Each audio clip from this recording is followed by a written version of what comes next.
This episode of Nintendo Pow Block is brought to you by, well, you. If you want to learn how to support our family of podcasts, head over to patreon.com/bossrushmedia or search for us on the Patreon app on your smart device. Thanks for helping us build something better.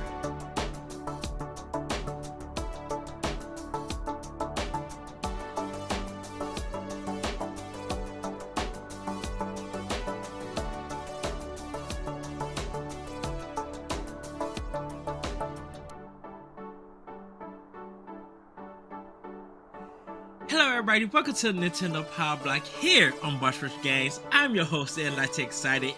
Relax and refresh, Eddie V. Joining me is the one, the only, the beloved bossman himself, Mr. Corey Derrick. Hello, good sir. Hi, boss. Yay. At least one of us is rested, Ed. How are you? How was your rest? How was your vacation? I know you went to Six Flags. Yes, I went to Six Flags. Everybody rode some rides, had some good comedy with my sister. Her hair was falling, just blowing everywhere on a lot of the rides and stuff. Had some good pizza there, some good pepperoni pizza. But I didn't get a funnel cake Sunday. But I am fair when I go back. And everything. But Buzz, I am back. How are you? I'm good. Speaking of roller coasters and stuff, pending we find a house in a certain amount of time, we are going to Disney in February. Yes. I'm quite excited. Very, very, very excited. And we're staying at my favorite hotel, although I'm concerned about some transportation stuff, but that's a deep dive into Disney parks that, people don't want to listen to. But we're staying at my favorite resort. What? Oh, as in like when you at the hotel, like back into Disney and back to the hotel. Yeah, well, the thing is okay, well, here we go. I wasn't going to discuss this, but we're going to. Here we go. Everybody strap in. So we're staying at Port Orleans French Quarter, which is like themed around Bourbon Street and Mardi Gras in Louisiana. And the only issue I have with that resort is that sometimes, now granted, it hasn't happened since the pandemic ended, according to what I've read, but it does sometimes share buses in not like downtimes, not peak times, but downtimes with Port Orleans Riverside, which is one of the biggest resorts and has 5 bus stops, whereas French Quarter is one of the smallest resorts and it only has 1 bus stop. So I'm, with 2 kids, I'm a little concerned that we might have to share a bus, but I according to what I've read, they don't share buses anymore. So okay, we'll see what happens, Edward. But I'm very excited. And guess what? I'm going to eat a funnel cake when I'm there. Yes. Well, you already know. I need the picks. Like Earl sandwich. Need the picks. New sandwich. 3 new sandwiches there, by the way, at Earl Sandwich. Permanent or like limited edition? They're limited. I don't know if they'll be there when we get there, but right now they have a Nashville hot chicken sandwich with spicy mayo and jalapenos and jalapeno bacon. Wait. It's bacon. We used to have it when I worked at the restaurant, right? It's like regular bacon that's like when they prep it, they soak it in jalapeno juice, and it makes it like kind of spicy, and then you cook it, and then it's kind of spicy when you eat it. So, because I never heard of jalapeno bacon, I didn't know they made it. It's delicious. Let me tell you, that stuff's amazing. Awesome. You're missing out, Ed. Go buy some at the grocery store, or I don't know. Maybe Burger King has the hot bacon. I don't know. They do. I can't do hot stuff like that, but I'll try. Do it. Like if if that's like the only spicy thing that's like on a burger or something like that, or a sub, whatever, I'm fine with it. But if it's like multiple hot stuff, nah, my nose is gonna be dripping, and I'm gonna be like, I need water, and I know Oh, water's not you good. don't drink water. But to drink What milk, I when you know. drink yeah, you drink milk, you eat bread. Yeah. I First you can't eat eat the bread. bread to absorb it, and then you get the Mm, milk to get the rest of the burnout. Because if you drink water, it mixes with the oil in the spice, and then the yeah, spice just spreads, and then it just feels spreads. worse. Yes, I know. So, pro But tip for you spicers out there. I don't know. but I feel like, because I if I ever want to go to Disney World, I don't know where should I go. Like, how do I go about planning a trip like that? You just get on the website and order stuff. It's like You know. Amazon, but for a theme park. Well, um, well, I don't know if they like provide the flight and all of oh that no, you stuff. have to buy your own tickets and flights and transportation too. Although they do like provide like helpful tips for that stuff, but you still at the end of Hmm. the day have to get your flights and transportation to and from the airport. Although you could just Lyft or Uber if you really had to, or take a taxi. But we usually take one of the bus programs that they have down there, like Mears and or the Sunshine Flyer, which is like, just Disney used to pick you up and take you to the airport themselves on the Magical Mm. Express, but uh, when Bob Chapek took over, he that was like one of the first things he ended because it cost them money to do that. And it's like, well, guy, it's convenient. So, but yeah, I mean that's kind of what we do with one of those. Although I think Mears just bought Sunshine Flyer, so could be the same by the time February rolls around. But yeah, yeah, And because I don't know if Disney's for me, in a sense of it going by is. myself and everything. Oh, you don't want to go by yourself. Yeah, see, I mean, that's you the thing. can. Actually, you know what? It might be fun by yourself. I want to go by myself. Uh, Plus, like you get in all the single rider lines, which are like a quarter of the wait time. It'd probably be relatively cheap vacation, actually. Yeah, So because I think I definitely, you know, the hotel, the food, and all of that. Uh, Probably like I wonder just like how much a package is just for like a single person. let's find out, Ed. Let's find out. Because I feel like it'd be something around like 500, 600. Oh, it's gonna be more than that. If Um, it's a weekend thing, kind of. a weekend thing. Yeah, Hmm. because I don't know how long their package dates are and stuff. If it's Well, like, the general one is 4 day 4 nights is usually the you know the what they promote. mhm. Um, and that's kind of their thing. So we'll do that. We'll do that real quick. Planning a hypothetical vacation for Ed because he wants to know.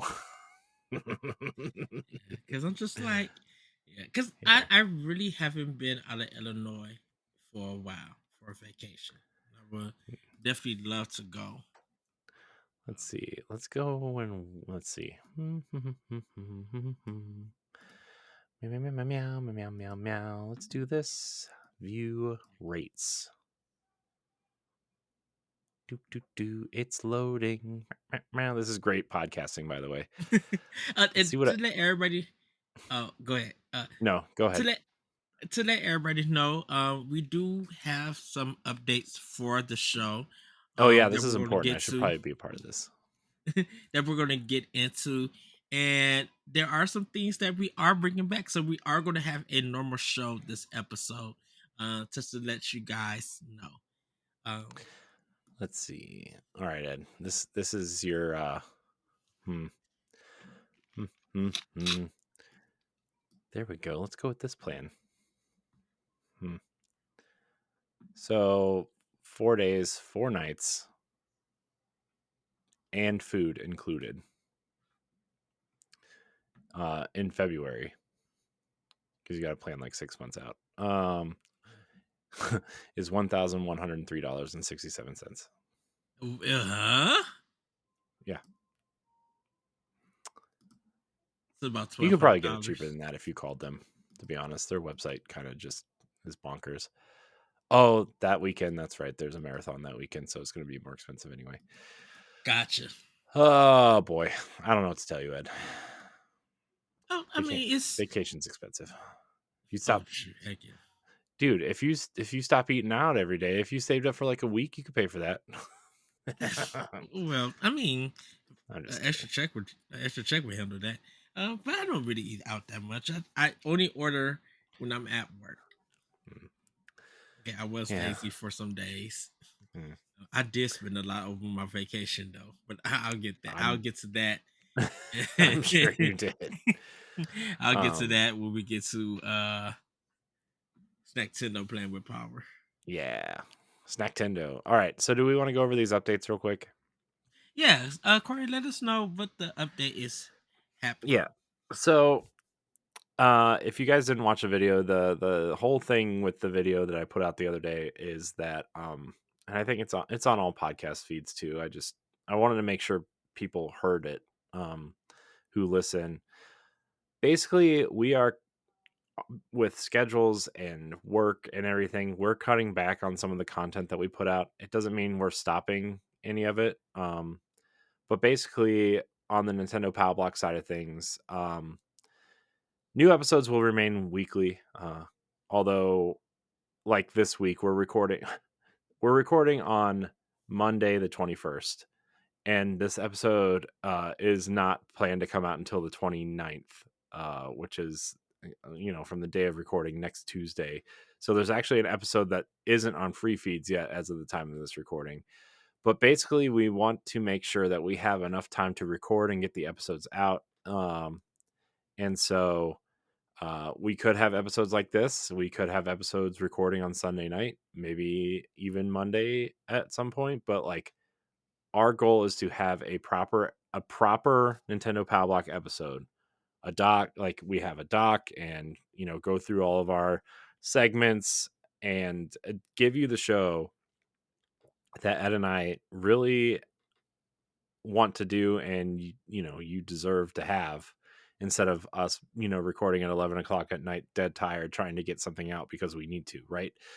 um so across the board, Nintendo Power Block will release on Tuesdays. There's no more early access on Patreon, uh, just because this is a news-based show, and we're doing some other things to make up for that. But starting, next, or well, this week, I guess, Nintendo Power Block is no longer early access on Patreon. It's free for everybody, everywhere, wherever you get your podcasts or YouTube videos or a website or whatever.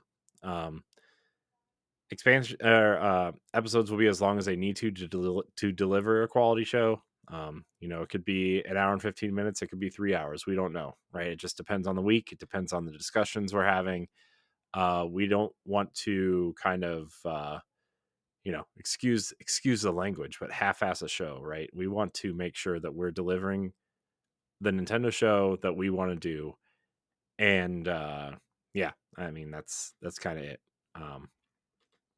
Anything you want to say about Nintendo Power Block, Ed, real quick before we move to expansion pass?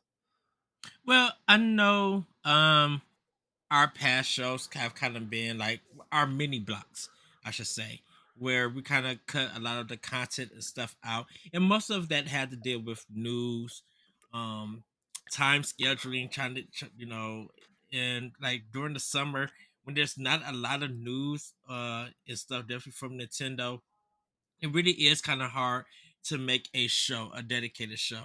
And like for some of it, like even with Nintendo and playing with power not being in there, we just haven't had time to try different foods and stuff like that. And with some of the games that we've been playing at that time, we weren't really playing a lot because a lot of stuff outside of our video game time was happening. So since it was um not necessary at for a couple of episodes for that, and we wanted to talk about some of the main news things. That's why our previous shows have been a lot of the mini blocks with that. So now that things are rolling with news, now that definitely with kids going back to school and you know the fall is about to come, so a lot of stuff kind of slowed down. We're able to pick things back up and deliver a full regular show Hmm. with it. Yeah. Pretty much that's all I have to say about Power Block. Go ahead, Corey. You want to with Special Pass? Yeah. So we're moving expansion pass to twice a week until, you know, we get our schedules kind of situated and we're sure we can deliver an episode for you with, kind of planning out stuff. So with expansion pass, we are going to move it to twice a week until further notice, just to take some of the workload off of everybody, and b to make sure that when we do bring it back weekly, uh, we have a plan and kind of have our topics laid out for the week or the month or whatever. And it also has to do with a lot of scheduling things. It's sometimes we just kind of hang out and talk, and sometimes it's by the whim of our pants, right? That we just have a topic for the night. Like, we haven't really planned anything out because of time and schedules and everything. And we kind of want to get back to that, which Ed, I'll talk to you after the show, but I actually have some interesting ideas we could do um Okay. for expansion pass at some point. Not like we were trying to do, but something else kind of interesting. Um and it will revert back to Sundays. So every other Sunday, you'll get an expansion pass, the first and third Sundays of the month, and then just because we have book club going up the last Sunday of the month, and so that way you'll still get something if you're a patron or a subscriber to YouTube. They're still going to remain on podcast feeds too. So if you were worried about that going Patreon exclusive, don't, because it's remaining on podcast feeds. So yeah, if you're a Nintendo Pow Block fan and all you care about is Pow Block, then you don't need to subscribe to Patreon, but you could get the get those expansion pass episodes early. No, we want to this whole Pow Block project by itself is like, Ed and my kind of, you know baby show, right? It's the show that, you know the story if you've been listening for a while. Right. um Uh, Ed, do you have anything to say about expansion pass before we move on? Because there's a couple other things I want to just address before. Um, yeah, I mean, I still think expansion pass is really important to the Pow Block product, right? Yeah. You know, I mean, it's kind of our topic show in a sense mhm. from away from Power Block because Yeah, we're able to freely have those discussions, and sometimes that main topic does turn to other subtopics where we'll be able to like give our opinion about it. And sometimes, shoot, like Corey, like sometimes the stuff that you say it just ends up coming true. hmm I know, Like, I know. Like the big reason why we want to be better about planning this out too is because, like, we had a couple of discussions about the next generation Nintendo console, right? But those mhm, episodes came out after those leaks, so, like, those episodes were kind of irrelevant to a point, and I don't really want us to run into that situation. So we're gonna make it more fun and less, that kind of stuff. But yeah, I still think expansion pass is important, and I still want to, at some point, maybe, you know, next year, make it every week again. But for now, this is uh this is what's happening.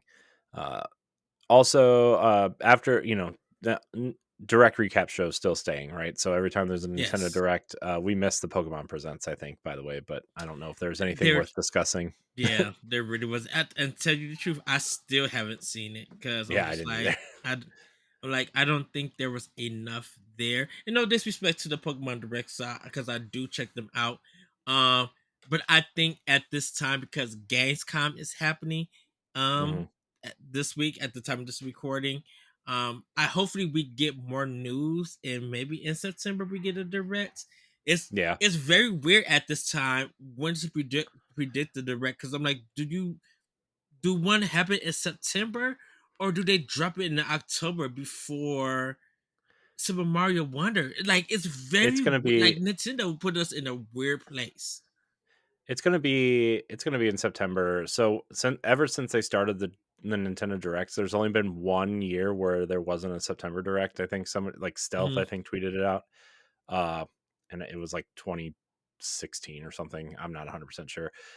Even the year of the pandemic, it was the partner direct. So I still think we're gonna get one. Maybe more towards the end of September and less towards the middle, which they seemingly have. But yeah, I mean, Nintendo Direct recap show, it's going to be the same as it always has been. So I think we're gonna try to make that show a little bit more podcast friendly as well. We've Mhm. tried both ways. The last few we've tried to make YouTube friendly, and it's just not. It's not who we are. You know, we want to talk for 3 hours about a Nintendo Direct that's 20 minutes, right? It's just 20 or 40. uh, It's it's just amazing with the direct, and I know we're going to continue on. It's just amazing on the direct that they give us about 40 plus games. yeah. And everybody be like, "Where's the Nintendo Direct? What they gonna show?" And then they show us, and they give us all this stuff. Some people take it or leave it, are not impressed or anything. But I'm like, when I talk to you, when we recorded, Corey, I'm like, dude, they got about 45 plus some games that got announced or just showcased or updated or something. For a 40-minute presentation, that's good for a system that people thought wasn't going to have no games on it. Yeah, especially 7 years in. So, Exactly. let's see. The major thing right now that I'm working on is a Nintendo Pow Block archive. I'm working on getting all of our main episodes at least recovered and downloaded in an HD format, and our recent expansion passes and Nintendo Direct recap shows. I'm trying to get it all. I don't know how much I'll be able to fit on a hard drive, but we're gonna have an archive of that to just because I mean, I don't want anything to happen to Pow Block. Exactly.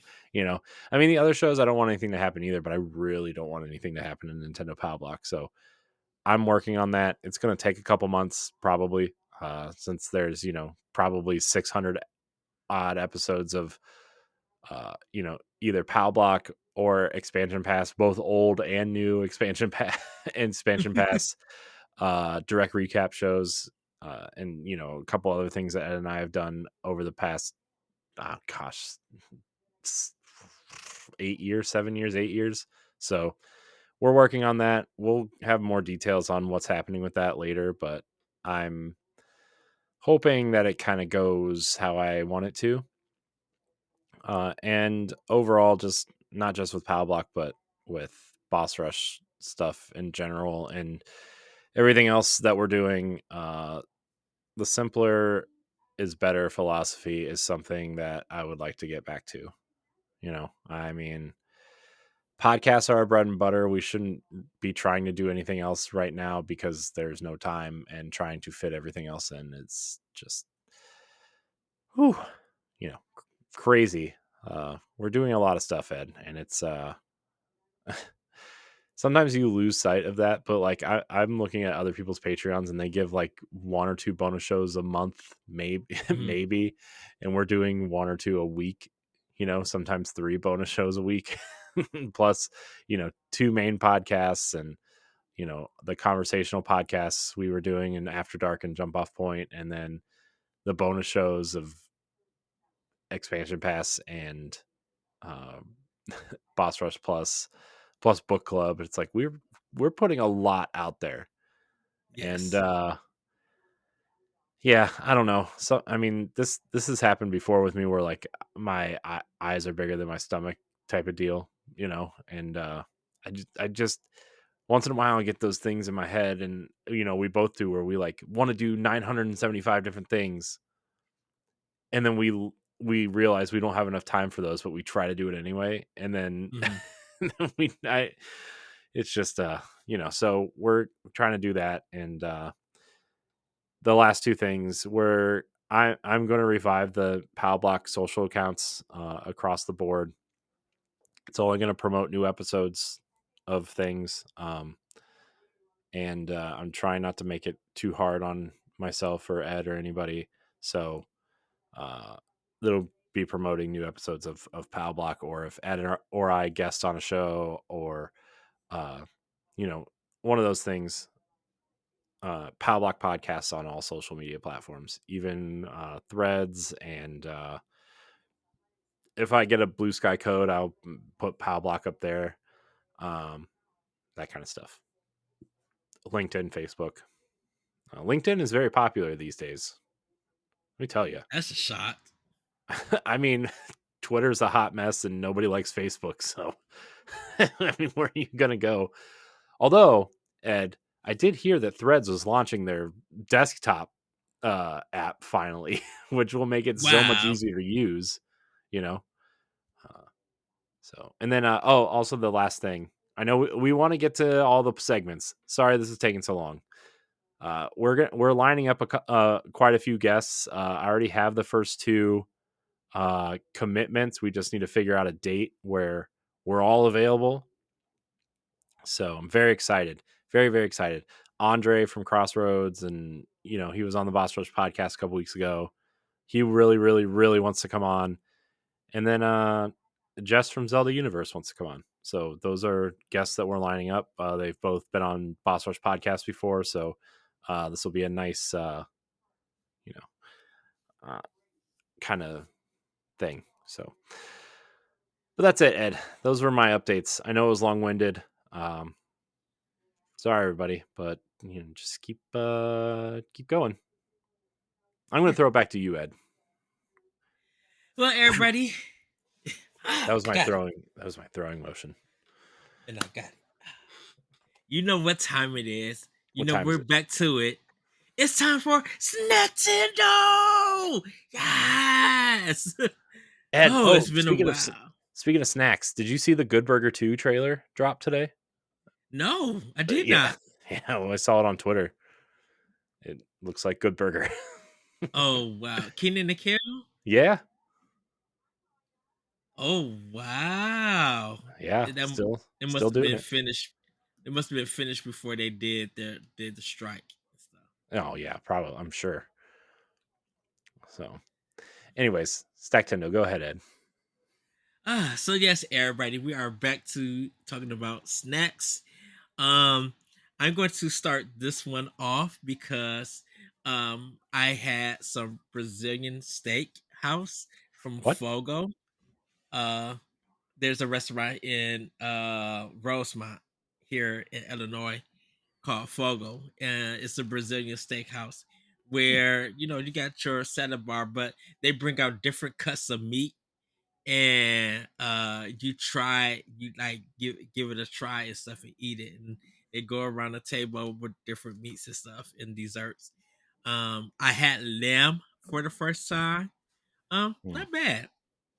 um they don't have no sauce, so it's like no A1 or ketchup or anything like that, unless I think Ketchup you buy on a steak? ketchup as in for fries and stuff, or Jeez. anything. So, like, there's no dipping sauce. Some people treat ketchup as dipping sauce, in Hmm. a sense, but there was none there. I actually went to Geno's East, which is a pizzeria, and we had meaty lovers deep dish pizza, where we didn't have regular bacon, or no, we had bacon, but we didn't have Canadian bacon. We had pepperoni. It was pepperoni, sausage, and then the bacon, and they cut it in 6 slices. And since there's Hmm. of us, we was all able to have. I got to celebrate our good friend Larry Giver's birthday, because he came from Indiana down here, so we spent the whole day um together. So we ate the food, we ate the Brazilian, um and Geno's East. And actually, Geno's East is really good. It's in the soft loop of Chicago. They call it the soft loop. That's just the name of it. but it was in Chicago. Uh, really just so good. I'm like, oh man, I have not tasted deep dish pizza in a while, and I never had Geno's. I had just brought like maybe last month. Um, I had brought a frozen one from the store, which was really good. But like tasting it from the way that they make it, was just like so delicious. I did have to cut part of it with a fork and knife, um, because it was kind of a lot of sauce on there, and the sauce would have just messed up everything. So I cut a little piece, and then I started to eat it and Mm. everything. And it was just so good. Um, having that. Um, and pretty much just so I had Chipotle a couple of days last week while I was Mm. on vacation, for work, because I had to get something quick to eat, because there was some craziness that happened. Um, and I went on the app so I could order my food. Dude, they didn't have you couldn't order no burritos at this Chipotle. Just regular Why? burritos. You couldn't add. I think they ran out of the shells or whatever. I was able to get my burrito bowl, but like for a regular burrito, it was blacked out where nobody could order it. I'm like, oh wow. But that's So like essential. hey, I think I told you this, that one of the Burger King that was in Wisconsin, in Kenosha, by the movie theater that I go to, they went out of Whopper meat, so no one could order Whoppers. Hmm. Like, so only chicken sandwiches. They was just like, no, you can order Whopper Juniors, but we don't have the Whopper meat to make Whoppers. That doesn't make sense. Isn't it just a hamburger? The Whopper, because it's a bigger size. The Junior's a smaller Oh, size. come on, just mush two of those patties together. It's fine. I was just like, what? So I was just like, that's okay. So I left that Burger King again, went to another place, and stuff. I think this Friday I am definitely going out to get some sushi and stuff this Hmm. Friday. Um, because I haven't been to my spot in a while. So I'm gonna go there, get some sushi, and probably hit the Japanese mall and get some like Japanese snacks there Hmm. too. Um, Pretty much that's all I've been stacking on for Snack Tendo. Nothing new just yet. I talked about the Twister gummies. They're okay, but not nothing big or major. And I think once I get to, I'm going to try to see if there's some new Japanese snacks. Like I said, Friday, and when I get a chance to go to my grocery store, I want to see if they got some new stuff there too Hmm. and everything. But yeah, that's pretty much it and everything. What about you, Corey? Well, I ate a lot of pizza this weekend. Um, Ooh, we had a little pizza party, and Saturday's the one day I'm allowed to eat junk food. So I went really hard on the pizza, and I got kind of sick afterwards, but it was fine. okay. uh, What kind of pizza and how many slices? well, it was Domino's, and so Okay, I don't know if I want to say how many slices I ate and on air. But it was a lot. half. Look, Let's say half of a pizza, or okay, so they were mediums. Okay, first of all, okay, um, two so mediums, correct? three mediums because the kids Oh, and okay, leftovers for them the next day. okay. Um, so here's the thing. I skipped lunch. I had a light breakfast because I was planning on this pizza. Also, we went to the zoo, so I walked a lot. Um, not a lot, but kind of a lot. Yes. Kind of moved around a little bit.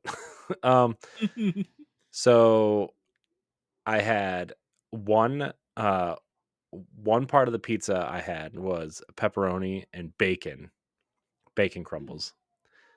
The other part of the pizza I had was pepperoni and jalapenos, which after I ate it, I was like, man, I should have just got bacon and jalapenos. That would have been amazing. So next time. Uh, and then just double pepperoni on another one. So I ate a lot. I ate a lot of pizza, Ed. I think I had like 10 pieces of pizza. So um, a whole pizza and then 2 slices. If you oh, it was think so about good, man. It was so good. I couldn't stop.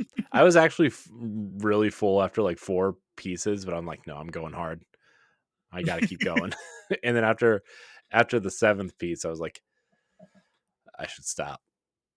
But then I was like, but there's a couple slices of the jalapeno pizza left. Now nobody it. else is going to eat it, and I can't eat it tomorrow, Exactly. so I might as well eat it today. So you Uh, just pushed through and finished it off. yeah.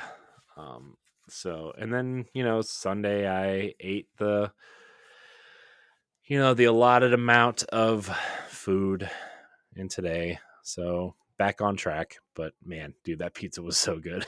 you you would have sworn I hadn't eaten pizza in like 3 months, or 6 months, or a year or something. It was so good. Oh, I love Domino's I, pizza right when you like open the lid for the first time and it's like scalding hot and like you just gotta put it in your mouth, right? Oh, it's so good. mhm. I do that when I get it when it comes to my store and Hmm. everything. I tell my associates, hey, this is the pizza. I'm gonna put it in there. I'm gonna grab me 1 slice. I'm gonna come back so you guys can get it while it's hot. And so Hmm. I'll get my slice, I'll eat it, go out, and then tell them to come back and get something to eat. And then once they come back, I start getting my other slices. Yeah. So But it was pretty good. I'm not gonna lie. But that said, Ed, I've been trying to lose a bunch of weight. yes. Hold on. Before And you get to that, mhm, did you fall asleep Saturday? Was it a good sleep because of the fell asleep pizza? twice. So I after we had the pizza because we ate kind of early. So I fell asleep. I fell asleep after we ate the pizza, and then my wife, was like, "Why are you sleeping?" And then we had ice cream for dessert, and I fell asleep after the ice cream. And then I put Miles to bed, and then we watched the show, and then I fell asleep again. So you literally just like sat. This is my Saturday. I'm not doing nothing. I'm resting and kicking it with the family. Bam, you Yeah, was man, it was out it of was there. fun. It was a good time. So, um, but yeah, I mean, I feel besides Saturday, like I've been feeling really good lately. Since for those who don't know, I haven't really had a lot to say on Snack Tendo because I've really been trying hard to lose a bunch of weight, and Mhm. I have, and it's felt really good since like the last week of January. I've been on this kind of counting calories, no chips or bread or snacks or anything like that, right? Just kind of like a boring, not super boring, but just kind of like, you know, protein, vegetables, that kind of thing. And we bought these low carb wraps so that I can take my breakfast with me to work. And uh, it's been pretty challenging, but also I feel good. I've lost 43 pounds. So, um, I mean, that's not the final goal, obviously, but good start, I suppose. So pretty happy with it. That's good. I'm proud Yeah. of you. Mm. Super Mhm, proud of mhm, you. mhm. Yeah. The first major goal is 50 pounds, which I'm 7 pounds away from. So yeah. Well, Corey, not only What do did you want? we had a good time with Snack Tendo. Let's talk about what we've been playing and playing with power. Hmm. All right, Hmm. where have you been playing with power? Oh my gosh, Ed, I've been playing quite a lot of games actually. So I finished my. I didn't think I was going to, but I finished my Season of the Deep season pass in Destiny 2 as of this recording. The big reveal for the final shape is tomorrow, and season 22, season of the Redacted, comes out, begins tomorrow. Um, so I did that. I played some Mario Kart the last couple weeks, which has been really fun. I want to like really dive into the new tracks. I haven't really played them a whole lot. So I'm kind of diving into those. All of them, even from the first wave, just because like I Mm. did them once, all the way through, and then I would like play them randomly or whatever.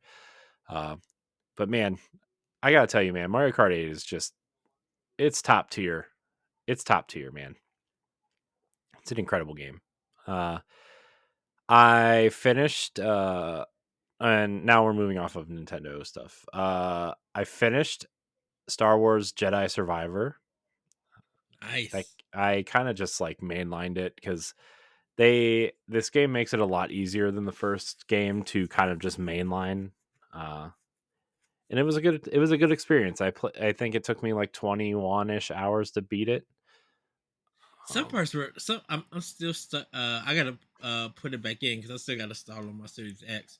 Mhm. Um, but there's just this one part that is just like puzzle wise, it's boggling my mind. I'm like, I tried everything. I'm like, why is it not working? I think Which part something. is it?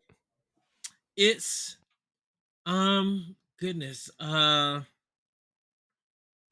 know it's a big gap thing, and you gotta try to get to one side. It's like I think you like using your first person. I cannot think of it. Mm. Um, but it's just goodness. I cannot Yeah. think. I'll have to cut it on and I'll tell you later. Okay. But man, there's a twist in that game that I did not see coming. Like I saw one of the twists coming, Mhm. but there was a second twist, and I was like, oh my gosh, I did not see that coming. Totally didn't see that coming, man. It was shocking. But I really enjoyed the combat. I enjoyed the puzzles. I enjoyed the kind of the exploration part of it. Although I'm not like a Mhm. big because the first one was really kind of like Metroidy, where you had a lot of backtracking and a lot of you know going one place, backtracking, going to another place. Uh, In a way, it kind of this almost feels the same, but I think it's not much. yeah, it's not much. Plus, there's fast travel, so that really helps a lot. Because the Mhm. first one does not have fast travel, and it was a slog, man. That first game, like there were parts in that first game where I didn't know how to get back to the Mantis, and I was just like, well, I don't know how to get back because I don't know if I don't have the right power or what. But I mean, I would figure it out. But like, there were parts where I literally thought I was stuck. So having the fast travel in this game is very nice. I like Cal and I I'm like sorry, everybody. Cal and Marin's relationship. I really like their chemistry, and it it was really fun to revisit these characters. I am really excited for a third game. So I finished that. I played a lot of Vampire Survivors because I needed a palate cleanser, and then uh, the last game I played was a Plague Tale: Innocence. I bought it on a whim like a month and a half ago when it was like $11. I was like, Yeah, okay, everybody says this game's amazing. I'm gonna play it at some point, and we'll see. And so I was like, I needed a game after Jedi Survivor, a short game. I was like, you know what? Let's try this out. And I'm in love with the game. It's not the best game in the world, right? It's definitely like a double A type experience, but this is the second game, right?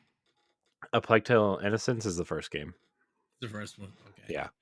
Uh, I'm like it's a very sweet story. Now, granted, the backdrop of this game is very violent and like it's very dark, but the story they're telling of like this sister who doesn't know her brother very well and he's very sick, and the whole story is like her and him traveling to escape the bad guys. It's set against the plague in France, and Amicia is like one of the just I want people to play this game. I don't care if you play the cloud Switch version or on Xbox or PlayStation, but people should at least play this game. I wasn't really sure if I liked it until I got to chapter 3. The chapters are Hmm. pretty short. The thing that's refreshing about this game is it's actually very linear. It's like almost to a fault linear.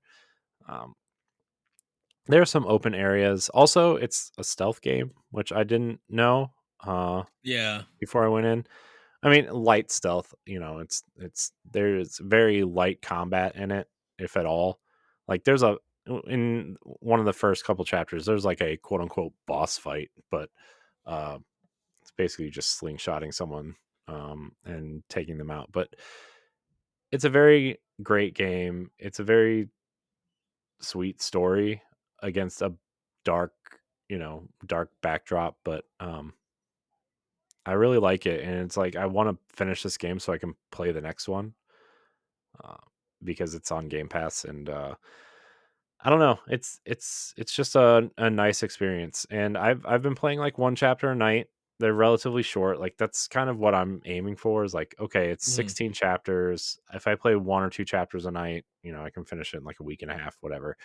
Uh, and I kind of am playing it like it's a TV show, episodic TV show, which is like really kind of enhancing the experience because like I'll stop myself and I'm like, I can't wait to what's next. So I'm gonna wait and play it tomorrow and like be excited to play it. Um, so that's kind of all I've been playing. I'm kind of just at a standstill until I guess until Starfield comes out because I'll try Starfield for a little bit. I doubt I'll be playing a lot of Starfield, but it is a game that I think I need to play at least a little bit. And Yeah, I then, know. Next Thursday, I'm buying it digitally and then gonna let it do the pre-install. mhm. And then after Starfield, oh, Assassin's Creed comes out also soon, which I'm very excited for Assassin's Creed. But it's Assassin's Creed and then Mario Wonder. I'm really excited for Mario Wonder and Sonic Superstars too. I'm really excited for that too. Hmm. So, but Yeah. that's I, go ahead. oh no, I was just about to say I'm kind of proud of you, Corey, because this is a year that you beat a lot of games. I wouldn't say a lot, but I've definitely beaten and played a lot more Com- games this year than Compared to past years, yeah. you this year you beaten a lot.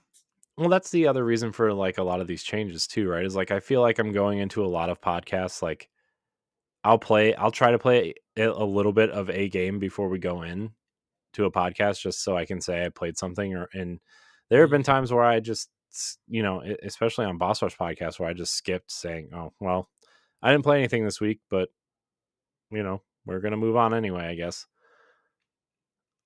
But yeah, I've really been trying to play more games and then play a lot more of a lot like the one thing I want to do is play a lot of a game, and Mhm. that's a lot of what these changes are for too, to give me more time to not only do other things like spend time with family or watch shows with my wife or whatever, but also to like play more games and actually be a part of a conversation. It doesn't matter if it's a new game or an old game or a game for book club or something, right? It's yeah, it's been an interesting year. There's still games that I want to play, right? Like I haven't touched Pikmin 4 yet, which is something that I really want to play. I mean, the rest of the year, aside from Assassin's Creed and Mario, is kind of like a a shoulder shrug at this point because like there's not a lot of games this fall that I'm really excited for. Mhm. Um, but yeah, I mean, I'm gonna continue playing. Oh, Sea of Stars comes out soon too, which is something I want to at least I try. think I don't know I think how that's well, it's what gonna be on Game Pass. it is. I know. Which I'll probably play it there, and if I really enjoy it, then I'll get it on Switch. Um, But also those physical copies are coming next year. So, that's been the goal though, right? Is to play more, uh, Mhm. and at least invest more time in games too. So I'm also going to try to go back to certain games that I started and didn't finish. Like Psychonauts 2 is one that I have circled on my list. Yeah, I need to finish that one. Yeah, Gears Tactics is one that's on my list that I need to finish. I need to finish Link's Awakening and Mario 3D World because I'm at the end, literally at the end of those games. Yeah, that's one thing definitely with Xbox, and Nintendo actually. Before I get to any Sony stuff, I'm really been trying to finish a lot of first party hmm games Yeah, on the that's the system. other thing too. Is like Final Fantasy 16 is still on deck too, and I'm just like, I'm not going to be on the book club, so I'm just like, I'll get to it when I get to it. But that's a game that I really want to play. Uh, I'm not really interested in Spider-Man, to be honest. I didn't really care for the first one. I'm like, I played this game 20 years ago. 20 years ago. I just need to finish Spider Man. Yeah, I didn't even bother. I mean, maybe if I went back to it, right? Like maybe I should try to play it and finish it. And maybe I'll change my mind. Especially like if the Wolverine game that's coming out is tied Mhm. to Spider-Man in any sort of way. Like maybe I should, if Sony's making some sort of Marvel universe, the Insomniac Marvel verse, uh, maybe I should try it. But at this point, I'll play them when I play them. I'm not really the. I mean, to be honest, the next PlayStation exclusive I'm interested in is Uncharted 5 when it eventually gets announced and comes out. For me, it's Ghost of Tsushima too.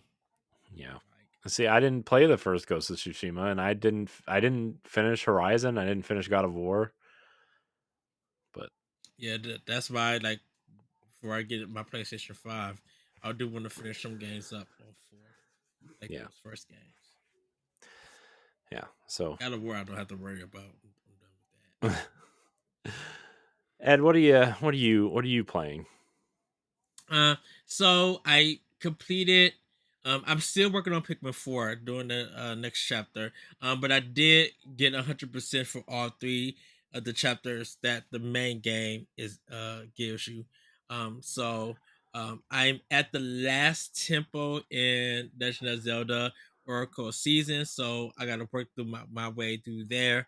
And then like finish that so I can hop into Ages. Um Played a little bit of Run on Edge, which is like a Metroidvania game that I hmm kind of bought a couple of months ago. Played a little bit Shredder's Revenge. Just leveling up some of the characters that I didn't play as. Um, but that's kind of it for Switch.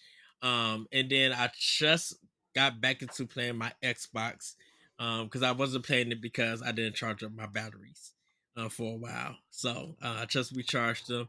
And I started Wolfenstein 2, Yeah, which I already beat it on PlayStation 4, but I'm playing it on Xbox since, like I said, I got that collection. I'm playing it on very easy because I'm like I already beat the game, so I already know what's gonna come and stuff. yeah. Um, and then I'm playing like a Dragon Isha. It's like the Yakuza when they were back in the hmm um samurai days. hmm So played that. I picked up Soft of the Circle because there is a chill hop that took that game soundtrack and did it, and it was on sale. So I tried it. There's one I think called Blue Force or something. I think it's free for Xbox Live Gold players. Um I think someone said that it's a mix of a puzzle game and Zelda. So I'll check that out later. But pretty much that's all I've been playing. I will be getting to some of my past games that I brought and stuff. Like I'm going to be starting back up with Kirby's Dreamland, Return to Dreamland, because it's sitting in my face. I'm like, you know what? I need to finish this Kirby game. hmm So I'm going to play that and get all the way through. And then like a lot of my first party, like I said, a lot of my first party Switch games and Xbox games I'm going to be getting through. I think what my plan is, I think, Corey, is that I'm gonna go year by year. So Mhm. all my stuff from 2017, 18, 19, and so forth, all the games that I have first party wise that came out that year, I feel like I'm going to finish, work on it and trying to finish and get my Yoshi coins and stuff Mhm. before the Yeah, end of the year. yeah, that's kind of been like a kind of like an unofficial goal of mine too, especially for like Xbox and Nintendo. Is like, okay, well, 2017 the Switch came out, right? So like, I really want to Mhm. go back and finish up some of the games that I missed starting in 2017, and hopefully this will get easier over the next couple months.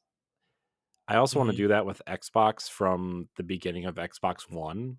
I know that sounds like a lot of, at least the first party stuff. I know that sounds like a lot, like Yeah. a big, because like I never finished Quantum Break, even though I loved it. I never finished Recore, even though I thought it was okay. I never finished Sunset Record. Overdrive, even though I played like 10 hours of. Uh, I know Recore is not great, but I still want to play it because they did do that updated edition.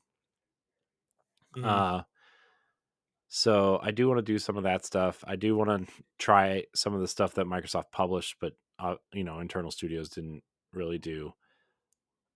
So those are kind of things that I want to do over the next year or so. And when we transition, obviously I want to do the Nintendo stuff because we're about to transition into a new generation, right? Like, Yeah. and I know like once this new generation starts, I'm gonna be putting my Switch away, especially if this is some sort of Switch like device, right? And Mhm. it's backwards compatible. Like, there's no need to have my Switch out, right? I mean, I'll keep my launch one out because my kids will probably be old enough to at least understand it at that point if they're interested in playing it. But if they're not, these consoles are going to be packed away, and it's kind of sad. I mean, it's the same thing as when I put my Xbox One away. Like, it's kind of sad, but it's always sad when a new generation comes out and you have to put your old stuff away because you're like, we had so many good memories together. Well, I keep a lot of my old stuff out sometimes. Like I still got my Xbox One out, Mhm, but I'll probably end up putting that away because, I mean, I think I'll keep it out if the game is not backwards compatible, like mhm, if or something. But if it is, then I'll be like, okay, I have my good times. I'm going to disconnect this mhm. this Yeah, external drive and thanks for the memories. Pack, pack, pack. Put it to the side. yeah. I mean, if the next Nintendo console is not backwards compatible, I will be keeping my Switch out for a while. But if not, if it is, then I'm like, well, shoot. Yeah. So Anyways, enough Switch 2 talk. We had to get it in there though, so I can put it in the title and say we talked about it to get those SEO numbers. uh, well, Corey, it's time for Family News. Take it It is. away. It is time for Family News. So there's going to be two sections to Family News now.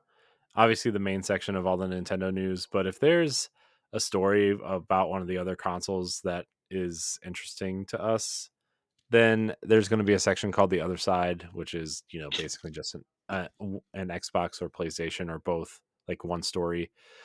So we'll get into Family News now. This is the Nintendo section, everybody, because this is Nintendo Pow Block. Yes. Announced today, Ed. Charles Martinet is stepping away from voicing our favorite Mushroom Kingdom characters. In a post this morning on Nintendo's social media channels, the company announced that the longtime voice actor for Mario, Luigi, and many other beloved characters will be moving on from voice acting these iconic characters to be an ambassador for the company, specifically the Mario ambassador. Charles Martinet, Nay, is it Nay or Net? I've heard it both ways. I don't That. know. Charles Martinet will travel for Nintendo to be an ambassador kind of for the company and for Mario, and do cons and sign autographs and take pictures and stuff. Probably when a new console comes out, he'll be there. But he Mhm. will no longer be voicing Mario or any of the characters because he does them all, right? I mean, he does Mario, Luigi, Wario, Waluigi, and probably a couple others, I'm sure. Yeah. But how do you feel, Ed? I know there's a big just I know that was the big commotion on social media today. I so I, I I took a breath to be like, oh, I thought this was gonna be something serious and everything. Um, but I think him becoming an ambassador, that's a good thing for him. I'm really not like, oh, I'm gonna miss him so much. Like, I'm not really hit that hard emotionally, but uh I am happy for all the work that he did with the Mario series for Nintendo. And to Mhm. see what his new venture is gonna be, it's gonna be exciting. So yeah, I wasn't hit too hard or anything with that. When I see something like that from Nintendo, I'd be like, oh, what's going on and stuff. I was like, please don't let it be nothing with Miyamoto. Please don't, please don't. Uh but when I read it, I was just like, okay, he's retiring from the Mario series. And I think that's good that they're still going to let him be a ambassador. He'll be, you know, going on tours and stuff like that where people can meet him. Yeah, I mean, I think it's going to be really interesting. Although, I mean, he's been voicing Mario since 1996, really. Mm. So, I mean, it's Mario 64, right? I mean, that's where he Yeah. kind of began, and I don't know if I mean I don't know if they maybe he signed something to say that they can use his voice in perpetuity from all the games that he's been a part of, right? Or I mean that's what James Earl Jones did for stuff like Darth Vader and Mufasa and iconic characters that he's played, right? I don't know if he did that or not, or if they'll find a new voice actor, or maybe since the movie was so big that they would go in the New Yorker Brooklyn style accent moving forward, because they want to keep that company synergy. Maybe I don't know. So I think Mario Wonder will probably be the one of the last games he voices Mario in, unless no, they no. They announced in IGN that he's not going to be voicing any of the characters in oh Wonder. really in Mario Wonder, Yeah, really, that's interesting. yeah. So it's all new. It's all new voices. So I think when we find out who is voicing them, we'll be able to know Hmm, that's everything. interesting. We do have a question about this. We're jumping. We move this question up from question block. Everybody. Uh, David Lasby writes in. Uh, Wait, where did my news go? There it is. Okay, he writes in via Discord. He says, "Who do you want to take over the voice of Mario?" Um. Keith David. That's a joke. He's taking over Zavala in Destiny. So Oh. I bet 3 people who listen to the show got that reference. Be like, woohoo! I know his voice and everything. Um, at this point in time, I really don't know. I really can't say. Definitely not Chris Pratt. That's not about to happen. I mean, they're not going to pay Because him it's to just voice Mario in a video game, are they? I mean, that would be right. kind I'm of. like, and that's just a whole bunch of sound effects and everything that he's Mhm. going to do. So That's it's what not like that's what I'm saying though. Like Mario doesn't really talk. He just makes like noises, and right, you can use the old noises for the new games, right? I mean, that seems plausible, especially the way right. things are going at this point. But anyway, sorry, I So, didn't mean to but interrupt you. no, you're fine. I just don't know at this time.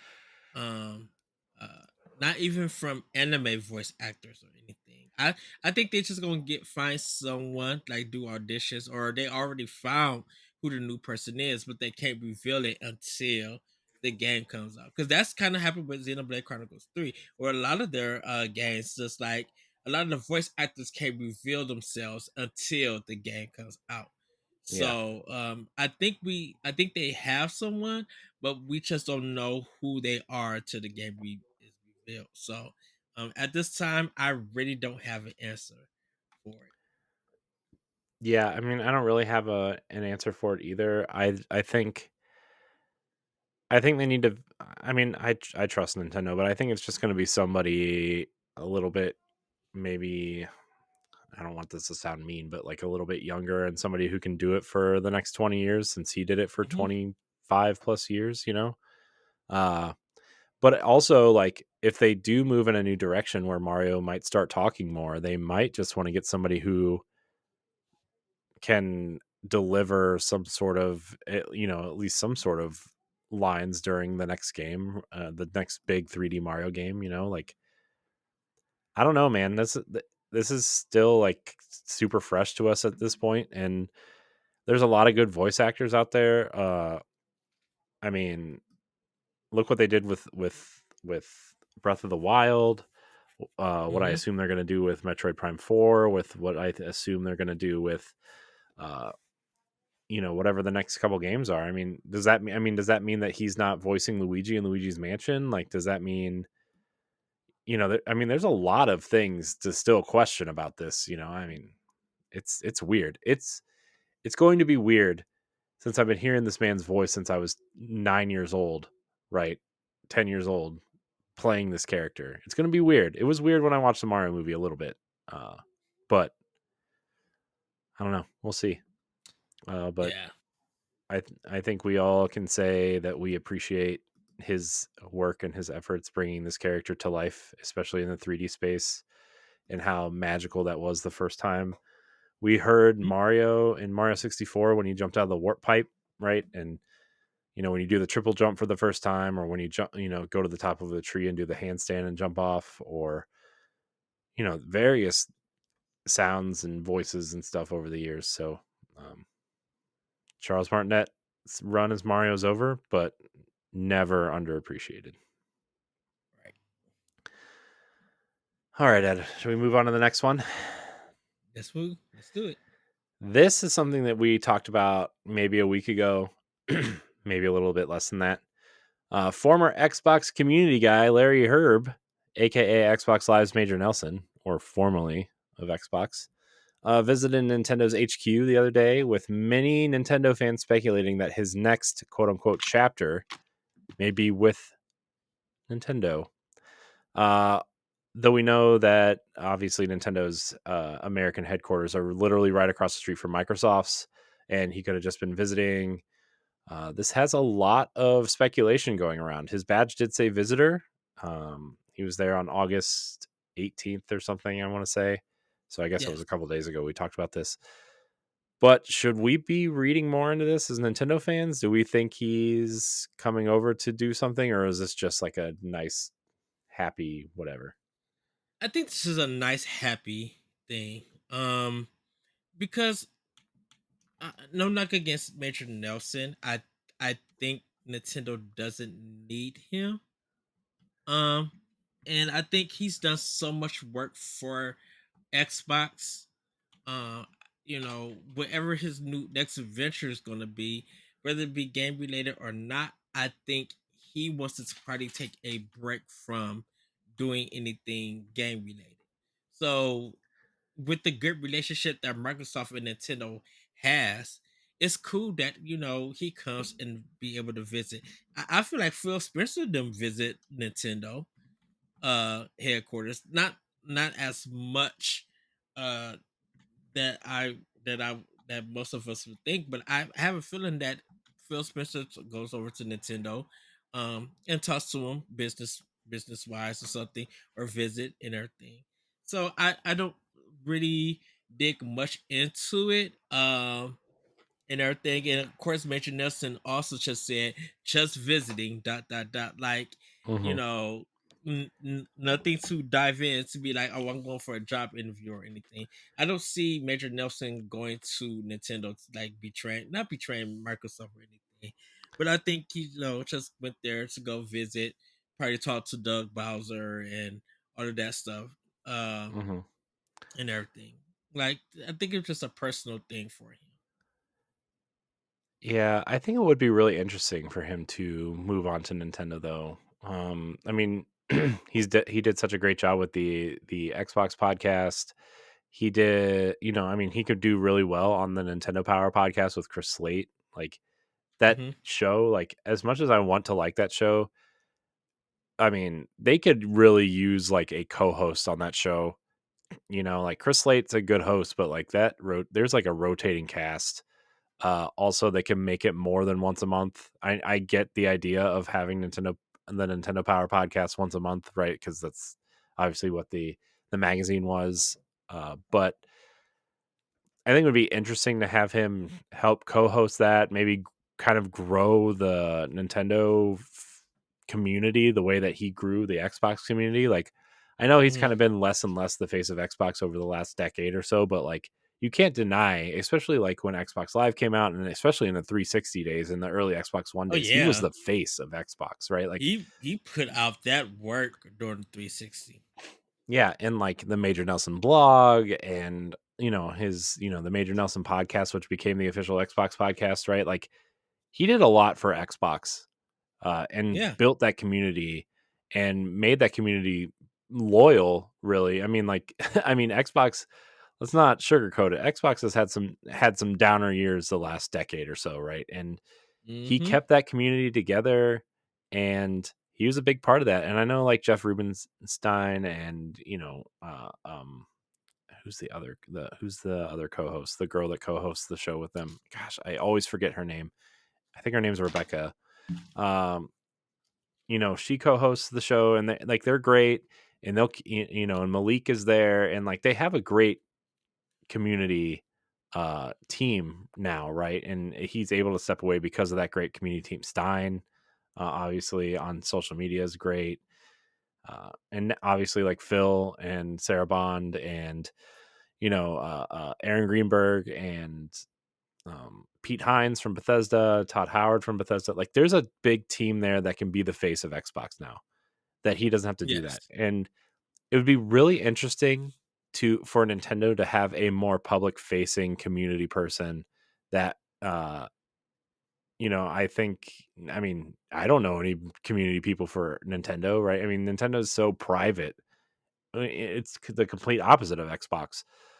So it would be really interesting for him to take over that and kind of have a more open community and more open channels with a community that is so, wrapped up, right?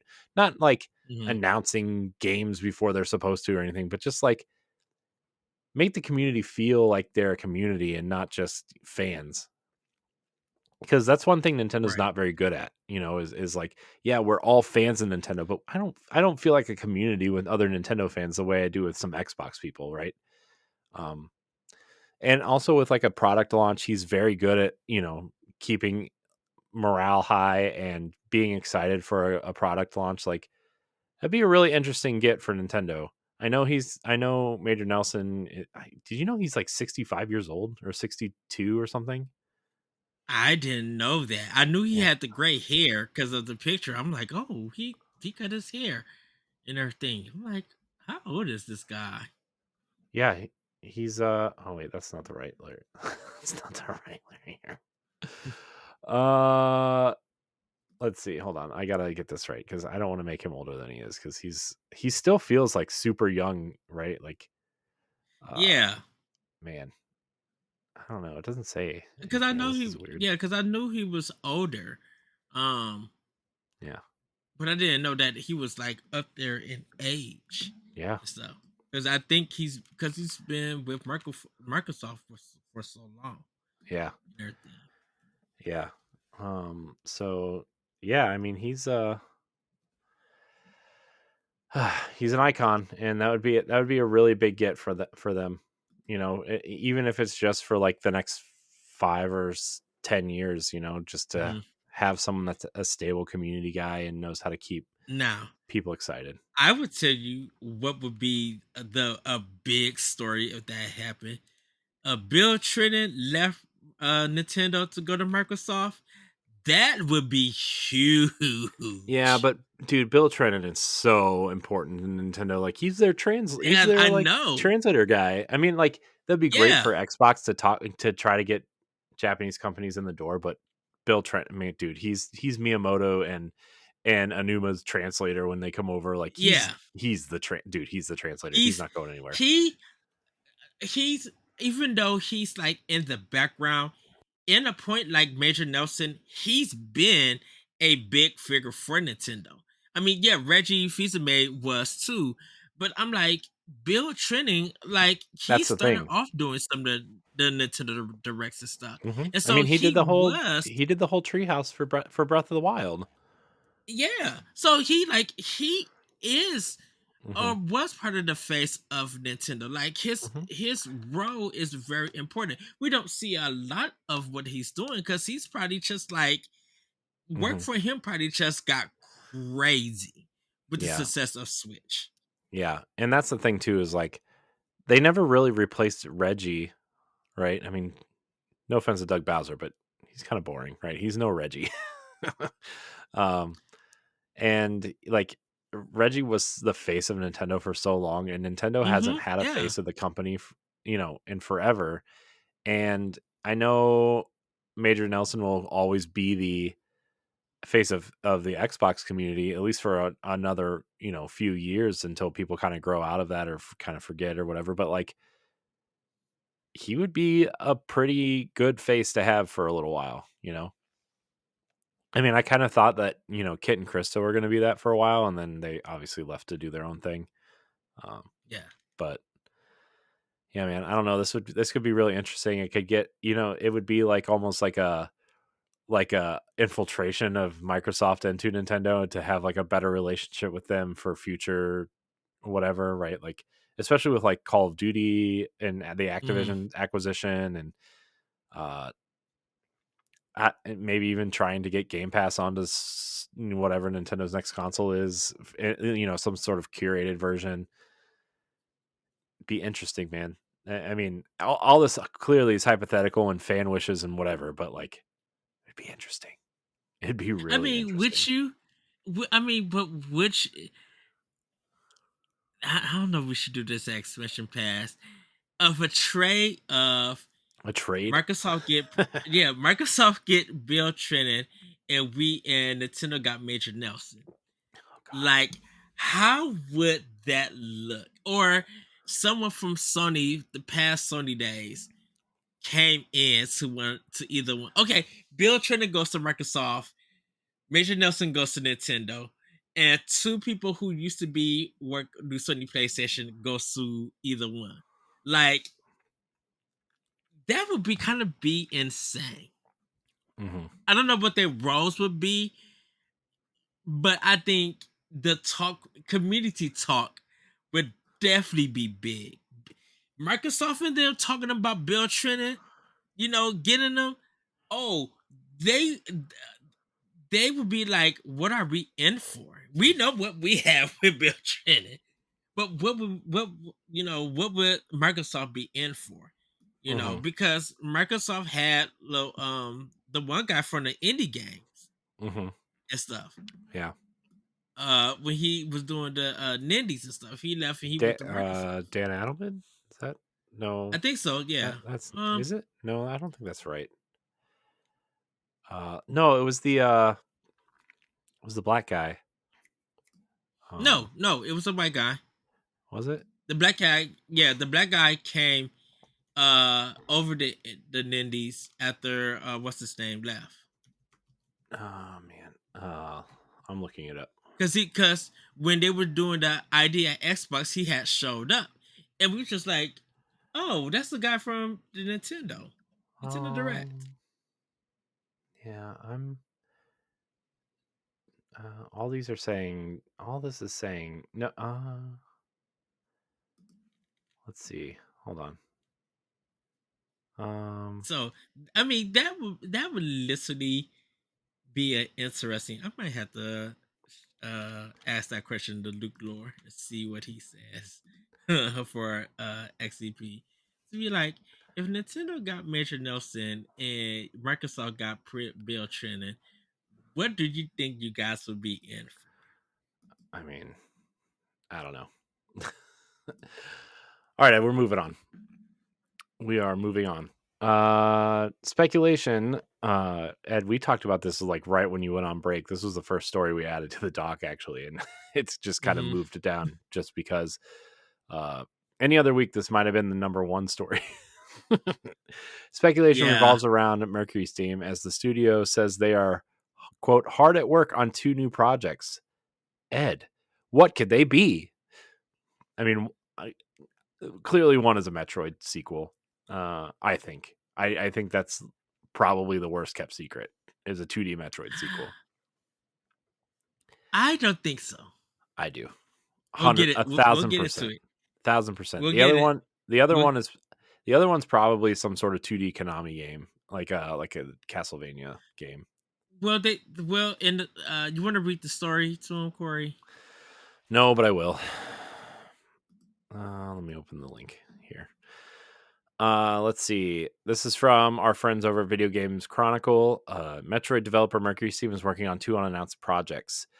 That's according to the latest earnings from Nordisk Games, which owns a minority stake in the developer. According to the filings, the studio is working on 2 large undisclosed titles. It's likely that one of the games that's being referred to is the fantasy title that the studio is working on publishing with publisher 505 Games, of which have yet to be fully shared. However, the identity of the second title is unknown. Codename Project Iron, the multi-platform fantasy game, has an initial ad pop-up. Gross. Get out of here. Has an initial development budget of about $30 million. Quote, we are thrilled to work with the team at Mercury Steam, a proven studio that over the years has created numerous phenomenal IPs, including the recent hit release Metroid Dread in partnership with Nintendo. The co-CEOs of Digital Bros at the time of the announcement, quote with, Ed's phone's ringing. Hollywood. Go ahead, Corey. Keep Mute going. it. With Mercury Steam's creative vision and talent and 505 Games' extensive experience, gamers can expect a high quality, captivating, and engaging video game. Mercury Steam CEO Heinrich Alvarez recently gave an interview discussing success of Metroid Dread and the allegations that working with Nintendo was chaotic.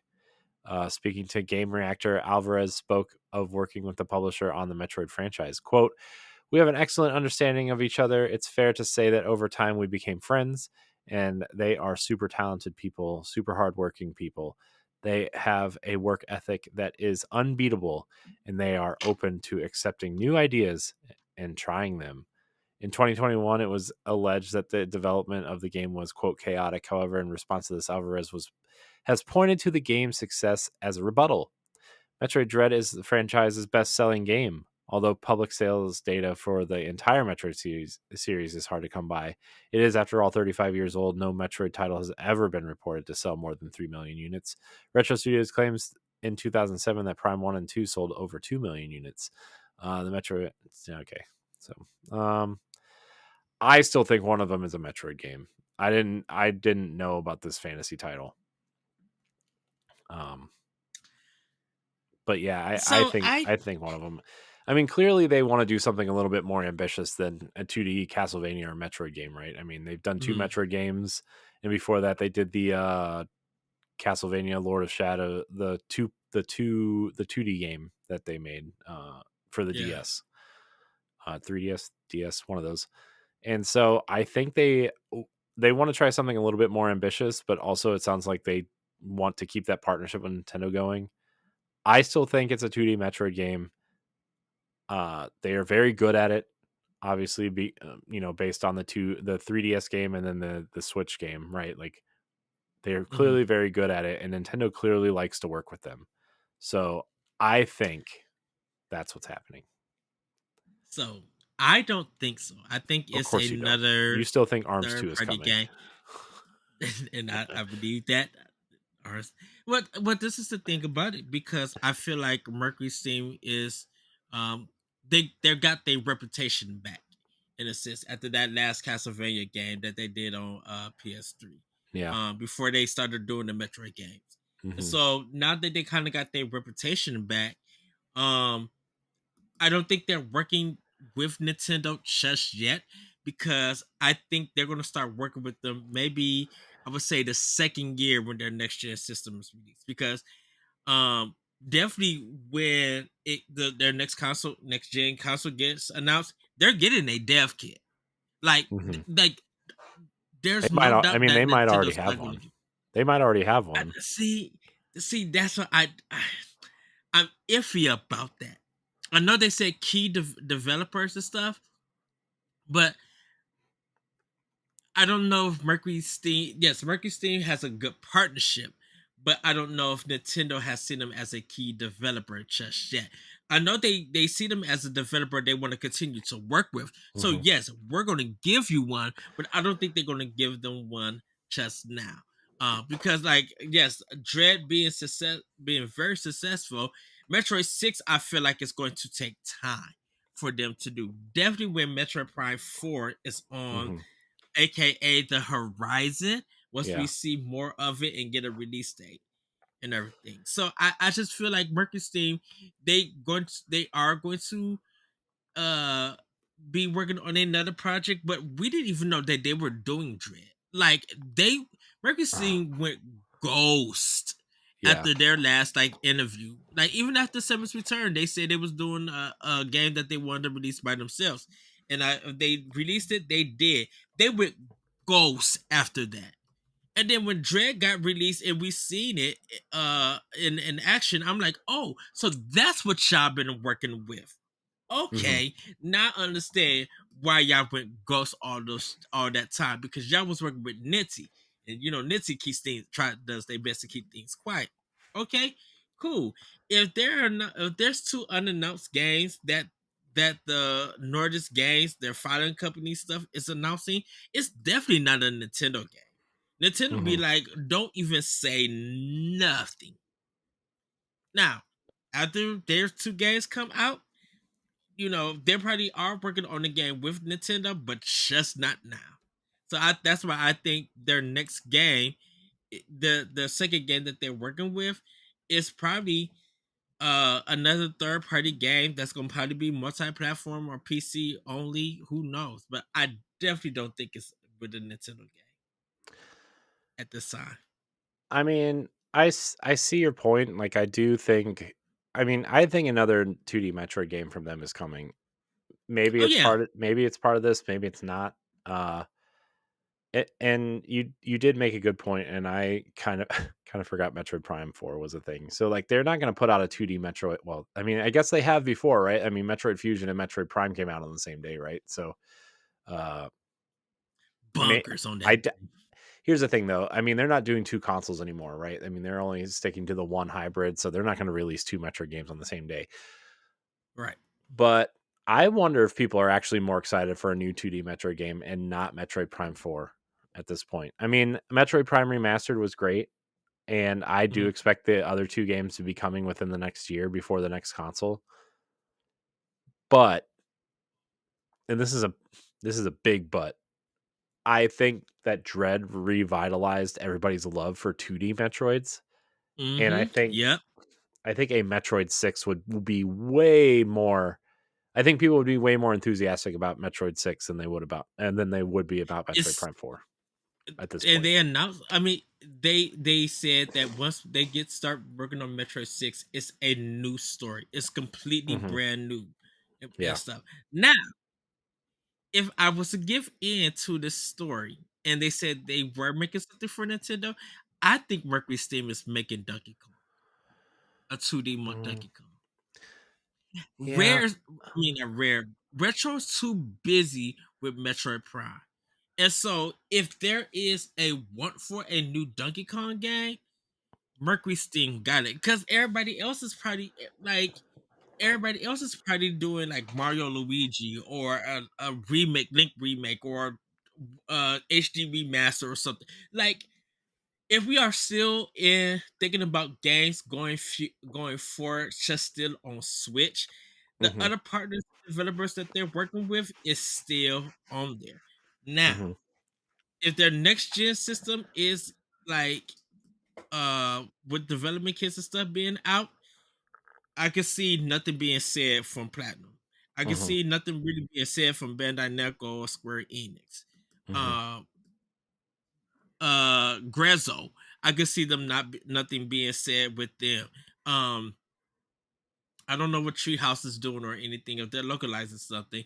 Um uh the people who did like Intelligent System, even though they released Fire Emblem, uh their new Fire Emblem game, they're probably quiet with something. Hmm. Heck, Capcom probably got a dev kit to make another exclusive Monster Hunter game. So they may be doing, okay, here go Series X and here go PlayStation 5's Monster Hunter. You guys got your own. Now we're working on Nintendo's next gen version of a Monster Hunter game. Like, Hmm. I can see that happening. But if they're gonna do like a lot of their IP, I think that Mercury Steam has the next Donkey Kong or something. Unless for the love of it all, and this would never happen, that they somehow I mean, besides Samus Returns, am upgrading that, Hmm. not making it not look like the 3DS version, but they remade that game that Samus Returns looked like Metroid Dread. I mean, That would be I think they could do insane. that. I think they could totally do that. I mean, we're already seeing it, right? A lot of the next, at least the next 6 months or 8 months or so is, Hmm. these smaller titles, remasters, remakes. I mean, the 2D Mario game, like, I don't want to take anything away from designing a 2D Mario game because I know it takes a ton of work, but it's not the next big Mario game, right? Like, it's not the next big 3D Mario game that people are expecting to Right. launch with the next console. And I think we're seeing a lot of smaller projects. I wouldn't be surprised if we saw Samus Returns get ported, or I mean, A Link Between Worlds get ported. Donkey Kong Country Returns, the Wii game, get ported over. Hmm. Um, I still think a lot of the 3DS and Wii games are going to start moving over. I still think we're getting another Zelda game this year. I didn't think so at first, but I don't think we're getting DLC for Tears of the Kingdom. And if you want to fill out this fall, like adding a Zelda game in there, I think would be a smart move. I would honestly, I would pick Wind Waker over Twilight Princess at this point as a business person. Just Hmm. because like you want those colors to pop on an OLED for people who play in handheld mode. It's the Hmm. one game that's stuck on two consoles that didn't sell. Twilight Princess was on the Wii and sold a ton of copies, right? So, not a ton, but you know what I mean. Like it's on a console that sold well. Uh, and then Twilight Princess would be maybe mid next year or something. But I think you're going to start seeing a lot of stuff like that. Uh, I actually saw, I don't know how recent this interview was, but um, Sakaguchi was talking about the last story at some point. I think it was in some sort of, they were talking about the company in the interview, and Fantasian is the game that they have on phones right now. Although there might be a console port coming of that game, which would be just incredible. Man, Mistwalker, man, those game like their slate of games are like they are can't misses, right?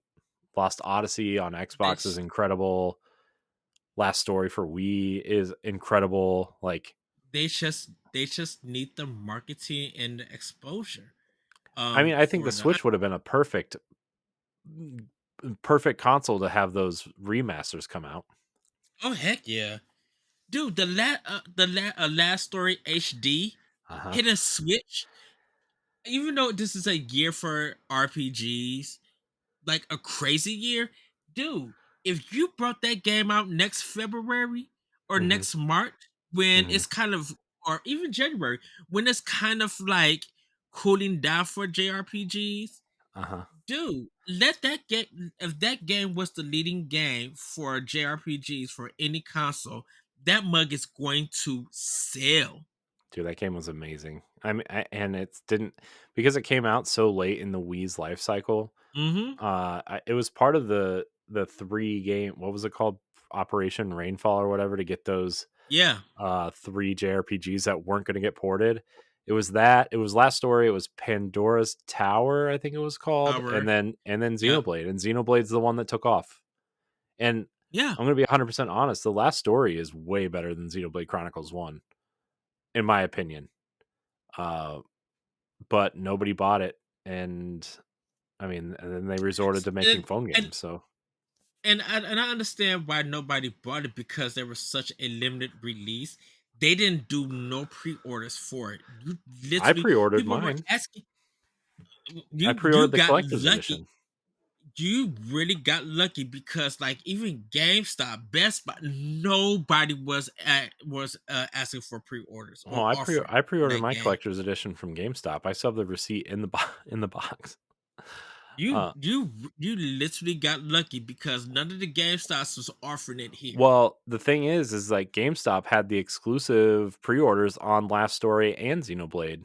Remember when Yeah, Xenoblade Chronicles Xenoblade. was a GameStop Mm-hmm. exclusive, which was I went and ridiculous. pre-ordered mine. I went and pre-ordered mine because I got Mhm. like that collector's edition and all the stuff. But the last story, they were not offering it at Mm. all. Man, man, dude, that collector's edition box and the art book that came with it and the soundtrack, oh, Hmm. so good. So and that's why I feel like Miss Walker, if they were to work with Nintendo and if Nintendo would start, I'm like, dude, put this game out. If you just want to do digital, that's fine. I'm cool with it. But you know people are going to up that coin Hmm. to give y'all if y'all do a physical in another collector's. Oh, Sakaguchi would just be like, wait, how much now we sold? They know that they could hit 1 million plus. Hmm. Yeah, the last. Because not only Go oh, ahead. Sorry, right. I thought you were done. Go Oh ahead. no. Last thing, because they know that that game is going to be a collector's item. It's a collector's item on Wii now. Yeah, I mean, you think you think Fire Emblem is expensive. uh, yeah, man. Last Story is a wonderful game. It's got great combat. It's got interesting characters, great art style. I would really love to see an HD port of that game at some point, and hopefully we will. Right? I mean, hopefully someday we will. Uh, but I have a feeling that if the successor based in Kados 1 and 2 is big, that game is dropping. The last story is going to come out. I just have a feeling because those two games didn't do so well, series wise. They yeah, didn't do so well, mm-mm. and I think that if Bandai Namco could do it, I think we could do it. The thing, man, the thing about Bat and Kados is that it's not getting physical releases in North America, which I think is going to really kill the sales of that game because people don't like Mm-hmm. digital sales on Switch, right? They love their physical copies. It's very rare that people like like me who love their digital copies on Switch, right? Like everybody loves. Now, granted, I have physical copies of games that I love, like Zelda and Mario and Xenoblade and Fire Emblem stuff like that, right? But like there's people out there who have like 100 physical games, right, and will spend an arm and a leg to get something from I am 8-bit or super rare or limited run, right? Like people will Yeah. just, and man, dude, if they did some sort of like, if like super rare did something for last story is like this big, or I Oh, am 8-bit it's with like a oh soundtrack, like, oh if they get it, do if the pre-orders are not there, I would be upset. I'm going to have to snag my copy. You man, know, I would be like, if them to run got the last story, I would groan, but I would do it. But I'm like, yeah, yeah. Super Rare and I 8-bit, if they got it, I don't care how much time it takes. I know that like I know they're going, like I said, up some coin for it, but I know people will run to get that game. Yeah. All right, we're gonna move on. One that it's not really big news, but it's news, and we haven't talked about it on this show yet, even though it's been a big news story for like the last week and a half or so. Mhm. Teenage Mutant Ninja Turtle Shredder's Revenge from Emu and Tribute Games was one of video games surprise nostalgia hits last year, spawning a the start of a TMNT resurgence. Now coming off the heels of a highly rated movie and the announcement of a new series, a sequel, and a Last Ronin video game, it's time to get another dose of nostalgia in the new DLC, Dimension Shell Shock. The DLC includes new levels, new playable characters, including Usagi Yojimbo, and the newly announced Karai, which is very exciting. I am very excited for this. I think I mean, I don't know if Shredder's Revenge was as good as especially like the Super Nintendo and Genesis games or like the arcade game, but like it was Mm. very good and it's really captivated those games. And I actually played it a little bit, a couple weeks ago to try to like I don't know, wrap my head around it a little bit and try to like really sit down and play it. And it's very good, man. Like I know I know that's a hot take a year later, but I mean it. I love the art style. I love the pixel art. I love the designs of the turtles and the fact that you can play as Casey Jones is awesome. And Splinter and April. It's just a great experience, and I'm sure it's even better in multiplayer. Like it's so good, and the fact that we're getting Yojimbo and Karai, like Karai is one of my favorite characters in TMNT. Like she's very like she's not really a villain, but she's like an anti-hero almost, where like she has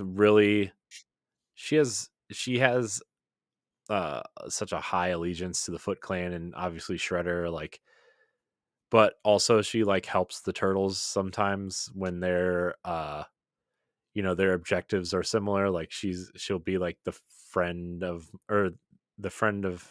what is it? The enemy of my enemy is my friend type situation. And I don't know. I've always thought she was an interesting character and that she would have some sort of like arc at some point where she like betrays Shredder to kind of help the turtles, whatever. And I don't know, maybe in the recent comic runs she does. I'm actually shocked they didn't add the the new fifth turtle, the girl turtle. Uh, what's her name? Janika, I think is her name. Like she has actually been a really big part of this recent comic run, and it's not the same turtle as the last mutation. That whole series should just be flushed down the toilet and forgotten. uh but she's actually like a great character, and she has these like Wolverine claws that she can fight with, which is really cool. And I'm kind of surprised I didn't add her, but this DLC looks great. Did you see the comic panel levels that are black and white, and like when you move Yeah. throughout the comic book, it changes color into colors? And I don't know. What do you think, Ed? I know I've been rambling about it, but what do you think? So I so everybody don't take this wrong. Uh oh, I don't know hot much take. about I don't know much about Karai I just gave because you I only everything you need to fought. know. Hold on, hold on. I only fought Karai in Tournament Fighters on Super Nintendo, and I didn't know where she came from. I've never read the comics or anything. Mhm, I didn't like after the original like '90s cartoons went off, like on CBS and everything.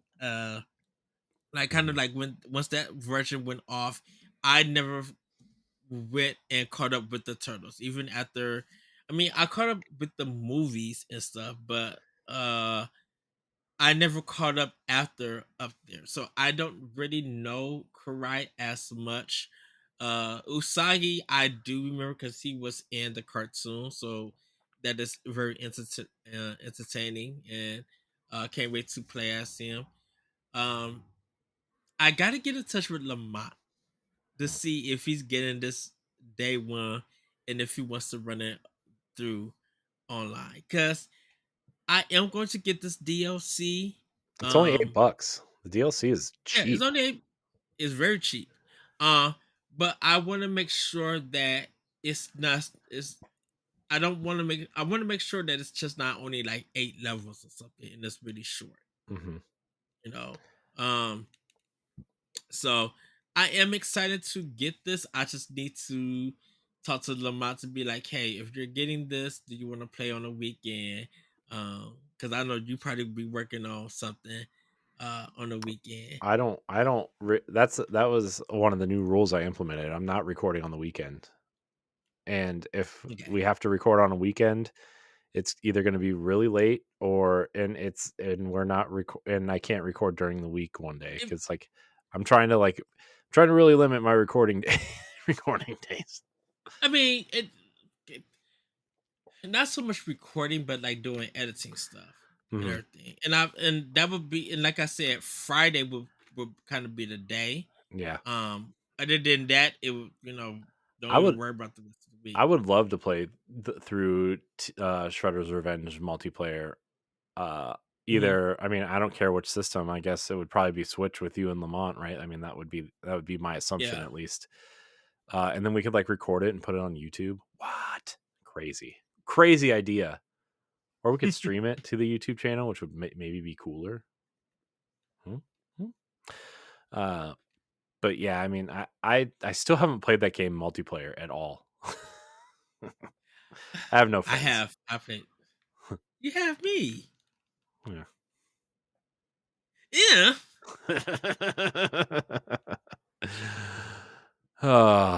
Good times.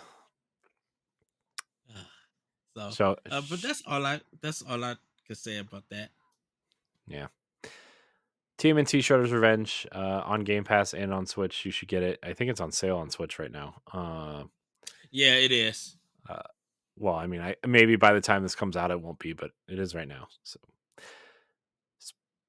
okay. Last major Nintendo story, kind of maybe.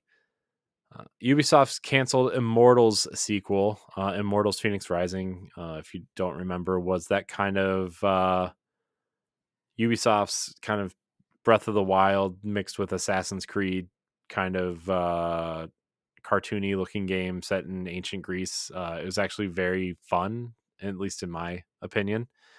Um, the Ubisoft recently canceled the sequel, so it came out, and so the canceled Immortal sequel was meant to be a mix of Elden Ring and Wind Waker, set across a fictionalized Polynesian archipelago that stretched from New Zealand to Hawaii. This was reported on Axios from Stephen Totillo. That sounds really interesting. I really liked that game. I don't know how you felt about it, Ed, but I really liked what I played of that game. It was And good. I enjoyed it. I got it on Switch. I yeah, got physical on Switch. yeah, and the combat was kind of like Assassin's Creed, which I really loved. The world was kind of set up like Breath of the Wild, although not exactly. It really felt just like a cartoony recent Assassin's Creed game, to be honest with you. And then the Hmm. DLC was really interesting because it was a new character. Like each DLC was set in a different land and a new character and stuff. Like there was a Chinese based one, which was really interesting. And I'm really sad that this game sequel is getting canceled because that first game was really interesting and fun. So that's all I have to say about it. But I thought it was interesting because I saw it today. Any final thoughts on that, Ed? Um, I think it's a game that just didn't get that much buzz or that much talk. Um, I think it did fine sale wise. I think it did good numbers in Hmm. sales. Yeah. Um, but I think it just didn't really reach the height that or expectations that Ubisoft put on that game. Hmm. And I think definitely with a lot of things that's going on with that company, with Ubisoft, I think they are restructuring and rescaling a lot of things. Yeah. Um, so I think if this game did get made, it may have. Honestly, I don't think Switches would have got a version. I really think it just would Mhm. have been PC, Series X, S, and PlayStation 5. I don't think 4, Xbox One, and Switch would have got it. Yeah, but I mean, this game is still like really a ways away in terms of development. Maybe it would have come to the next console, but Y- can't can't say that now because it's dead in the water. So, speaking of Wind Waker, all right, Ed, time for the other side. Other side. Yes.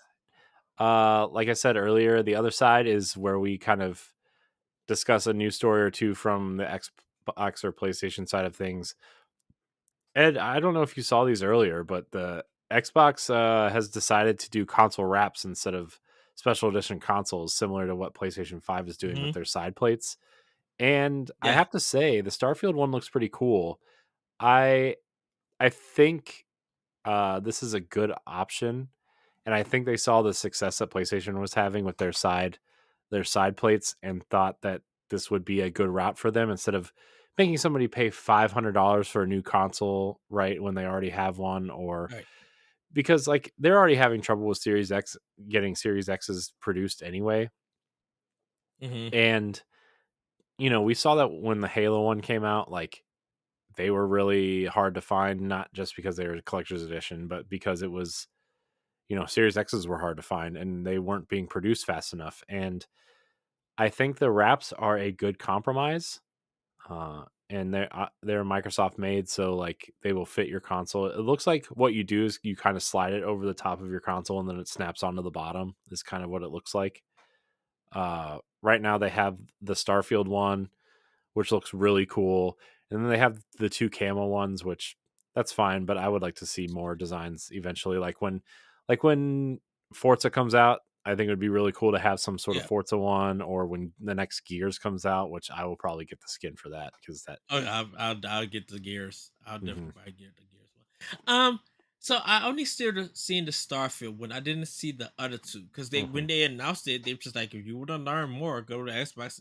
And Hmm. so they just been talking about it. And I think because Starfield is such a big, their next big release, I Hmm. think they're focusing on people on buying the Starfield one. Hmm. And because I think the Starfield Xbox series has sold out, I believe. I think you can still buy the controller, which I still need to get.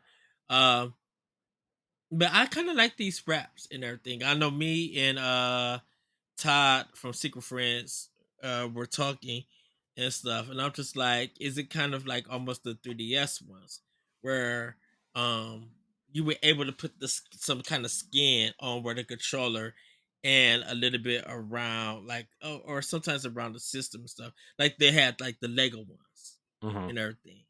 And he was just like probably more like the 360 plates Hmm. that were happening when Yeah. 360 first came out. And I'm just like, I could see that.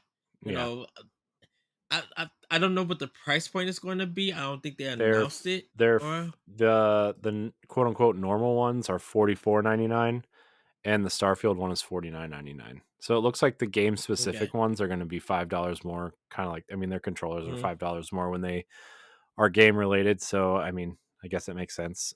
Cheaper than the PlayStation side plates, by $15. So Yeah, and I think they don't have a release date for them, right? I don't remember. I only looked at the things on the website. I didn't look at the date, the release dates. Dates and stuff. Because I feel like the Starfield one will probably be. I think the Starfield one. I think they'll probably drop when the Series S Black drops. Hmm. It's my guess. That would be the smart thing. And so when people want to go and buy them, they can. Hmm. I don't know if this one's going to be just in stores or ones that you're going to have to order I think and you can stuff. only But buy I'm them I'm on figuring. Microsoft's website right now, and I mean probably Okay. online stores will sell them. Uh, so I mean I think Amazon will probably have them, and Best Buy will probably have them online, but I don't know. It seems like a Microsoft store thing. So, but Yeah, they're because of cool. like definitely like yeah, definitely the Starfield one. Like I'll definitely buy the Starfield. But yeah, the Starfield one. I definitely will buy a Gears one. Um, I might not buy a Forza one, but like if they do another Horizon game soon, I Hmm. would. Uh, like, and I don't know if third party is going to get evolved. Like, I would love some cool third party ones too I bet and I bet stuff. games that Microsoft has marketing for, like, I mean I bet they do third party ones eventually. Hmm. I Shoot, mean that there's would some make indie sense. ones in there too. Yeah. Like, Like there's if some they cool have, indie ones. yeah, like a Sea of Stars one or a Shovel Knight one would be super cool. Ooh, oh, they do a Shovel Knight one. That's so that'd be. But how Well, did you do three the of their Shovel Knight one though? well, three of their games, three of the Shovel Knight games have skipped Xbox entirely, so I doubt it. Uh, Oh, I keep asking them, like, where's the Xbox version of Shovel Knight Dig and Shovel Knight? The other one. What's the other one? Shovel Knight Dig. Oh, Pocket Dungeon. yeah,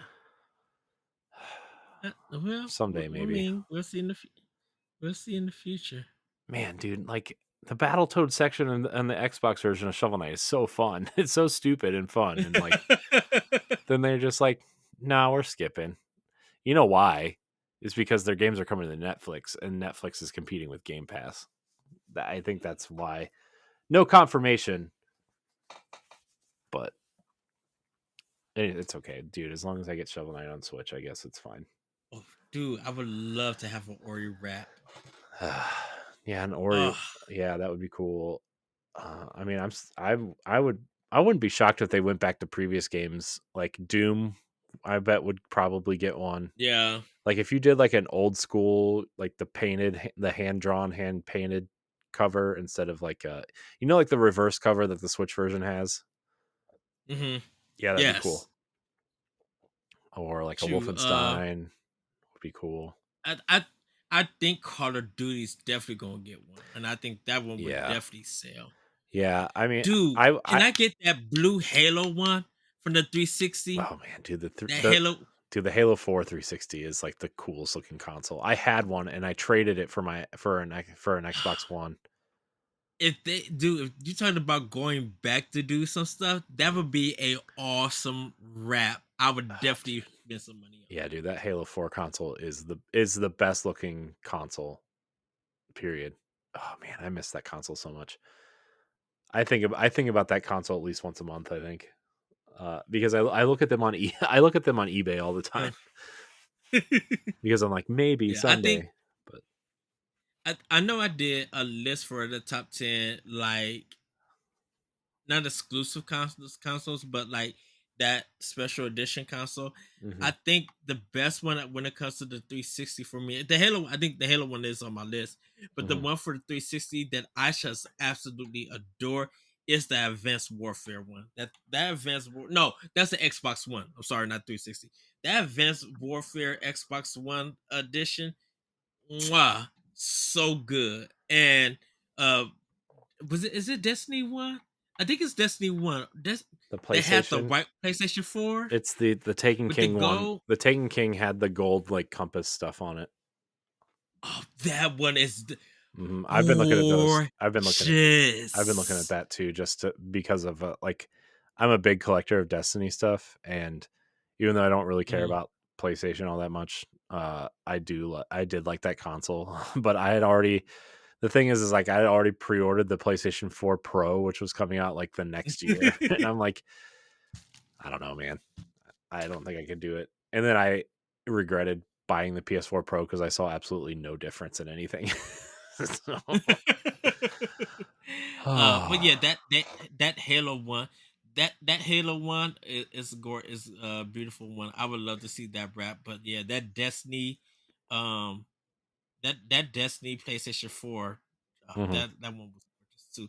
I could see a Gears one with all the characters. mm, Um, how it would look though, I don't know if it'd be like, do they do it still vertical or do they do it horizontal?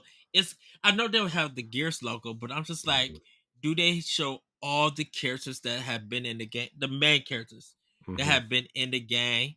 And you can get your heroes one or your villains one. Yeah, I don't know how they would Like do I think that. that would probably be cool. Yeah, I don't know how they would do that. I really like the Gears 5 controllers too for Xbox One. The blue, like the Mhm. silver and blue ones. I wanted one so bad and I just Yes. didn't get it. But all right, Ed, we're moving on to Pack Watch. Yes. We got to move on because we we have so many questions tonight. Pack Watch. So I try to do this week and next week because of our recording time versus next week's release. So here are the major games coming to Nintendo Switch on 8/22: WrestleQuest, the wrestling RPG, Tag Team with Destiny, Pro Wrestling, and RPG Fantasy collide in the ultimate pixel-powered adventure. Macho Man Randy Savage and tons of other icons offer guidance as you power bomb your way to glory beyond the ring. This hero's journey ain't just an epic quest; it's a wrestle quest. On 8/24, Blasphemous 2 is coming. Uh, the Penitent One awakens as Blasphemous 2 joins him joins him once again in an endless struggle against the miracle. Dive into a perilous new world filled with mysteries and secrets to discover, and tear your way through monstrous foes that stand between you and your quest to end the cycle once and for all. On 829, Sea of Stars, which is kind of the big one on this list. Sea of Stars is a turn based RPG inspired by the classics. It tells the story of two children of the solstice who will combine the powers of the sun and the moon to perform eclipse magic, the only force capable of fending off the monstrous creations of the evil alchemist known as the Fleshmancer. This game looks really cool. Sabotage, shout out to Sabotage. They did the Messenger. If you haven't played the Messenger, I Hmm. highly recommend it. These games are set in the same universe, also, so there's probably some Easter Yes. eggs going on. You might even go back to the Messenger and find some Sea of Stars Easter eggs if they were planning that far ahead. And 831, Trine 5, The Clockwork Conspiracy. The Trine series is back with its biggest adventure yet. In their fifth outing, the heroes of Trine are pitted against the dastardly and duplicitous villains. Duplicitous villain. I can't read that word. I'm dumb. It's fine. Who will Visitous. who will stop at nothing to seize control of the kingdom? The clock is ticking to save the world of Trine. So those are the four games coming out over the next 2 weeks or so. I mean, I think Sea of Stars is kind of the big one, right? Well, actually, okay, Trine 5 is not the biggest, but actually, like WrestleQuest and Blasphemous 2 are are some big ones too. Like a lot of people are excited for WrestleQuest. Yeah. And Blasphemous 2 has gotten some good reviews. I think the reviews are dropped for that game. Um, but yeah, even though Sea of Stars is like the biggest out of here, Hmm. WrestleQuest and Blasphemous 2 is definitely also big. Yeah. Yeah. So it's a pretty big game and pretty big week for indies. So if you want to Yeah, play I them, know WrestleQuest. Yeah, I know WrestleQuest is Sea of Stars. I'm definitely getting Blasphemous 2. I am going to wait because I have the first one on Xbox, but I hmm just need to start it up and try to beat it. yeah. Well, Ed, that's Pack Watch. I'm going to throw it back to you. Uh oh. All right, Oh, everybody, there he is. it's Okay. time for Question the Block. We have Ice Malone 330 via Twitter, or X if you want to call it that. We started calling it Twitter. If y'all could have Nintendo make a new IP, what would y'all like to see them do? Genre, setting, characters, etc. Oh, geez. Okay, so I'm going to throw this out here, Ed. I saw this question earlier and I kind of thought about it a little bit. Hmm. And I don't know if part of this is like because I'm playing a Plague Tale Innocence and I really love the main character, Amicia, but I would really like to see Nintendo's take on a Western RPG set in some sort of like maybe steampunk style world, like a really big action RPG. Maybe you have companions, maybe you don't. Maybe it's something like The Witcher in terms of like what the world would maybe like what the I don't want to say the combat either. Maybe The Witcher is a terrible a terrible idea. Let's say modern Assassin's Creed in terms of combat. Uh, with like I want to see Nintendo's take on like a female protagonist because we don't Nintendo doesn't really have one. I mean, I guess Samus, but like like I want to see like a really Nintendo style action RPG in a steampunk world with a female protagonist. That's what I want to see. Okay. For me, I would love to see them do a beat 'em up gang in a form of like Streets of Rage 2 or River City Girls. Hmm.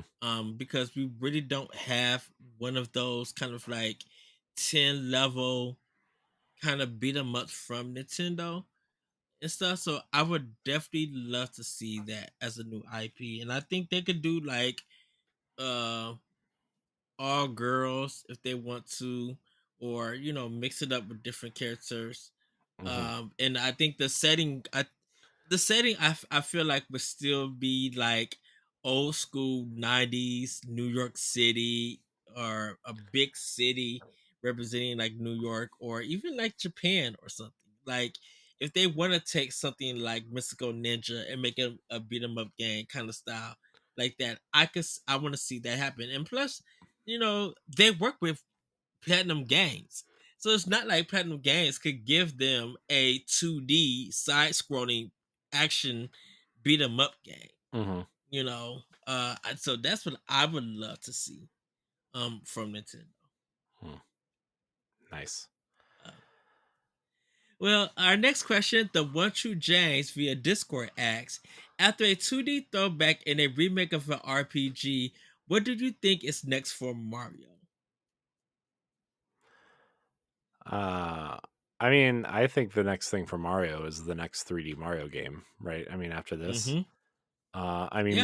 maybe you squeeze a Mario Party in there. Maybe you squeeze some sort of remaster of a Mario and Luigi game in there or something. Or, I know Paper Mario and the Thousand Year Door remaster has been rumored for such a long time.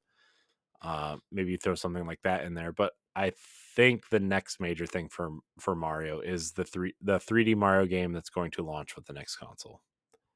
Uh, Yeah, I'm thinking like Super Mario Odyssey 2. Something in that realm, I'm mm, thinking. yeah. Um, Although I would love if it was Mario 3D World 2. Would be amazing. Gosh, that game's so good. I love that game so much, dude. so it's top tier 10 perfection. Oh man, dude, Like that game is perfect. I don't care what anybody says.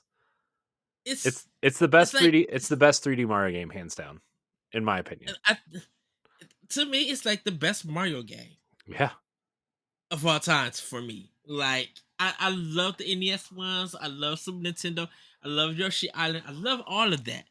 But like I just out of the straight Mario 3D World, it's like it's all time. oh, Like it's it's top number tier. one. It's definitely my favorite Mario game.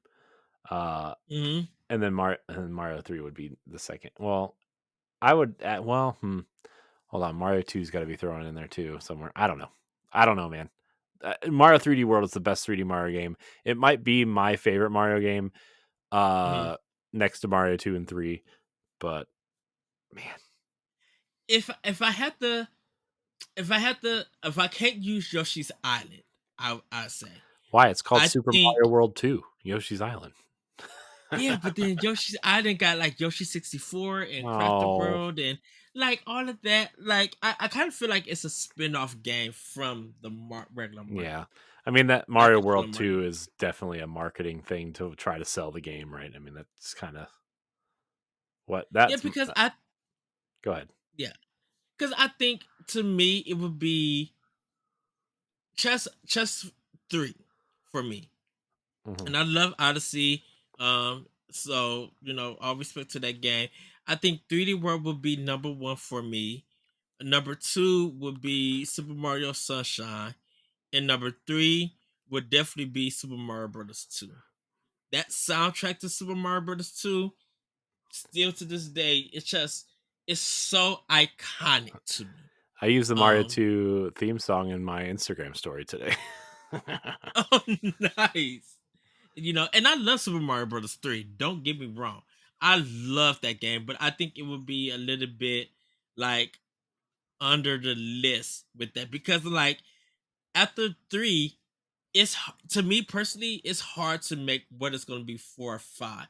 If I'm just talking about the platforming kind of Mario games, like I would just have to be like, what did I enjoy more and what did I enjoy least? And to tell you the truth, for a lot of the Mario games, I think the least one that I enjoy would be New Super Mario Brothers 2, where you had to collect all those coins on 3DS. I think that's the least one that I enjoy. Hmm. But like I love Super Mario 64. And not, like I said, Odyssey. I love 3. I love Lost Levels and the first Mario Brothers. But shoot, like Super Mario Brothers Land, even though my down button wasn't working Hmm. on my Game Boy, I love that game. But then 6 golden coins kills that. Hmm. Like it's literally hard to list anything after 3 for me with the Mario platform games because I love a lot of them. Hmm. Yeah, I mean, there's nothing. I mean, there's nothing like a great 2D Mario game, right? Hmm. Nothing.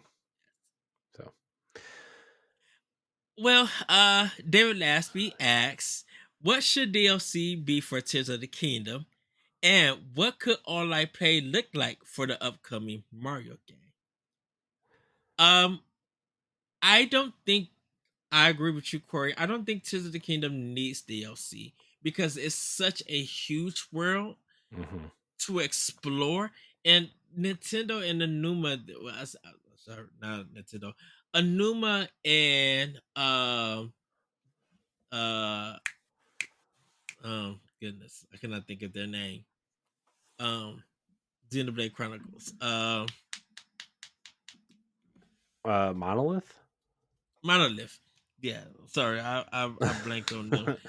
I wanted to watch you Monolith. struggle a little bit longer, but that's terrible podcasting. So, Monolith Soft. Thank you. you're welcome. Monolith Soft. I think like Monolith Soft want to work on their new IP and stuff. Uh, and I think after all that time they work with the Zelda team to make Tears of the Kingdom, I think Tears has so much to offer and explore that like even after beating the game, I think there's still so much. So hmm it would just end up being like the champion thing that they did for the Breath of the Wild. Where really at the end of the game, at the end of it, after doing all the trials and stuff, you really just get a more powerful Master Sword. And I don't think Nintendo wants to do that. hmm Like the Zelda team wants to do that. If they're gonna make DLC, it's gonna end up being their third game hmm because there's going to be so many ideas going into it. And the new one, them, they want to rest, and if they do want to plan it, they rather make a new Zelda game for the next console. hmm What online play could look like for the upcoming Mario game, I think it's going to just pretty much be everybody still just like New Super Mario Brothers. Everybody's just playing that one level or the whole game with everybody. There's nothing else that you really can do with a 2D Mario. Uh, 2D Mario. Now, if they want to mix in some Mario Maker style things and throw it at people, How cool would that yeah, be if there was a surprise Mario Maker update like next week with Mario Wonder assets in it? I would love Talk that. about reviving a game, right? Like, I mean, I feel like Mario Maker died like super fast.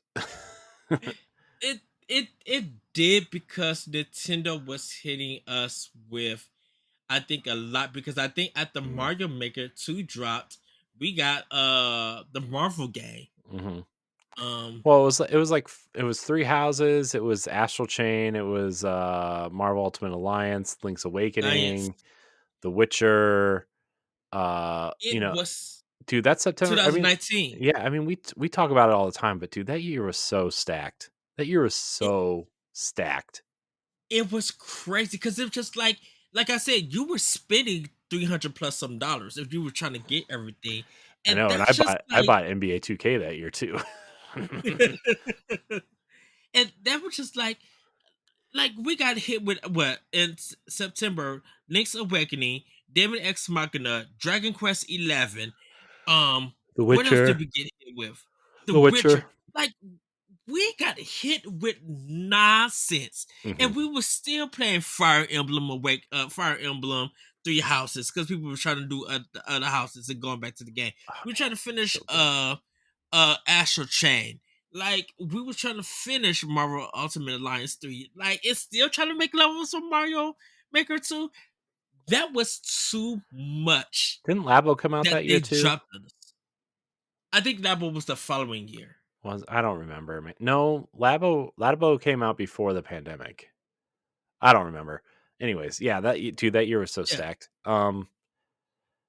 Yeah, so what does DLC look like? I mean, I think it's just going to be very basic co-op stuff unless they throw some sort of like battle mode in there, but at that point you're just playing 2D Smash like an artistic Smash with four characters instead of 75 or 80 or however many are in the game now. Um Yeah. I don't know. I mean, I wonder if there's some sort of special mode in there for co-op, like a special mode, but I don't know if they're going to do anything super drastic. I don't I could be wrong, but yeah. Well, our last question goes out to Fine Time with the Fine Time podcast. Do check them out, everybody. They are a group of guys. Great video game podcasts and movie podcasts and stuff. I've been listening to them, and definitely been enjoying their work. Um, they asked Mario Galaxy or Mario Galaxy Two. Um, Mhm. Mario 3D World. Next. I didn't I would say. here's the thing. I didn't like the Galaxy games, so this is the wrong question for me. Dude, they made me so For sick. I me, had to like turn my head and like lay upside down and all oh while like no. moving using the Wii remote, which was Uh, bad. And I can't. I appreciate that people love those games. They weren't for me. Yes. Mario Galaxy 2 for me. I think I enjoyed that more than I beat both of them, but I think with the help of Yoshi with Galaxy 2 and the game looking better on Wii than Galaxy, um Mario Galaxy 2 was more fitting for me. Hmm. Was my cup of tea. Um color art style, level design. Yeah, Mario Galaxy 2 for me. I mean, maybe.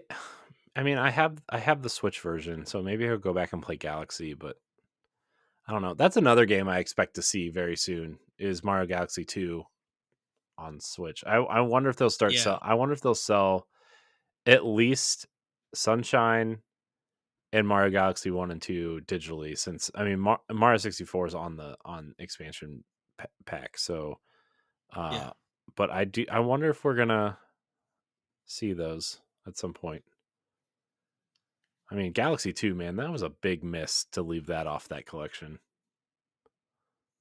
you know? I mean, that collection in general was not it was not great. Uh but I enjoyed that collection. I had to have it. But I'm the Nintendo fan. I'm the Nintendo hey, I'm a Nintendo fan. I'm just not a 3D Mario fan. fan.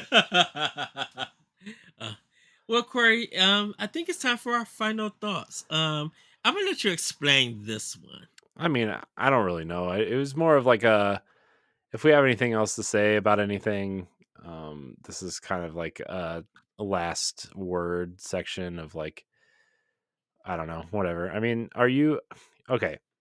I'm going to pose this question to you, Ed. What I mean, are you what games are you looking forward to the rest of the year? I mean, it's August. We have September, Mhm. October, November, December. There's a lot of games still coming out. What I mean, what are you excited for? But definitely, I am excited for Super Mario Brothers Wonder Hmm. and Mario RPG. We talked about Starfield. I'm excited for. But I am excited for Forza Motorsport. Hmm. Because that game looks gorgeous. I'm ready to play it, and this would be my first motorsport version of Forza. Because I'm always been, I haven't played one or two of Horizon, but like I love four. Three was okay. Five is the soundtrack could have been better, but it's a good game. I just need to put more time into it. I feel like for the motorsport, it's gonna be a new experience for me because I haven't did a lot of sim racing, and I trust Microsoft and the Forza series to bring that feeling back to me. Hmm. So it's pretty much just those at this time. I may have to watch the Nintendo Direct uh and see what else is coming out or any because I still need to go buy Ghost Trick and everything. I didn't get a chance to do that and stuff. Um but like man, like definitely for 2024, I'm never. And that's the game from the Model Studios who did Gree. Hmm. And that game looks. I know it's coming for Xbox and Nintendo, and you know to get the reveal on that state of play was just like breathtaking. So, but that is definitely a 2024 game that I'm looking forward to next year. Like I want to play more of their games, and I cannot wait for Never to drop on Switch. What about you, Corey? I mean, I think the for the rest of the year, there's only really like 2 or 3 games that I'm really looking forward to. I'm really looking forward to Assassin's Creed Mirage. Assassin's Creed is like one of my favorite Mhm. series, and I know people are like, Assassin's Creed sucks." I'm like, I don't care. I like it, so I don't care. Um, I'm looking forward to that. Obviously, Mario Wonder is like a big draw. I can't wait. I love 2D Mario games. I think they are far superior to the 3D ones. Um, Destiny's last 2 seasons are this year, so leading up to the final shape. So I'm very excited for those to see, because they confirmed that the final shape is it. Like that expansion, like the seasons that come after that aren't part of the Mhm. story. This is the beginning of the end, like the final shape is it. And so the new storyline starts after the first season, after the final shapes uh campaign, and I'm assuming the raid that comes after. This is I mean this is it. I mean, 10 years we've invested into Destiny, and this is the point we've been waiting for, right? It's the Avengers Endgame of Destiny. And so I'm really looking forward to that. Um there's a couple Disney Dreamlight Valley updates that are coming out that seem pretty promising. Um so I do have one more game. Let me what is it? finish. Alan Wake 2 Mm, yeah. dropping. I know a lot of people are excited for that. I because of me finishing that one, uh, I do want to play the second one, and hopefully it's better than the first game. Mhm. I'm trying to see if there's anything else on this list that I'm excited for, because I feel like I didn't say very much. Do. Um, I kind of am interested in Cyberpunk's Phantom Liberty DLC, but dude, it's been 3 years since I played that game. I don't remember any of it. Yeah, I I have, I think me and you talked about that, yeah. going back and playing that game. Yeah, I've had the itch to go back and play that. Maybe like, I mean, they added so much, and they added the patches for the Series X version.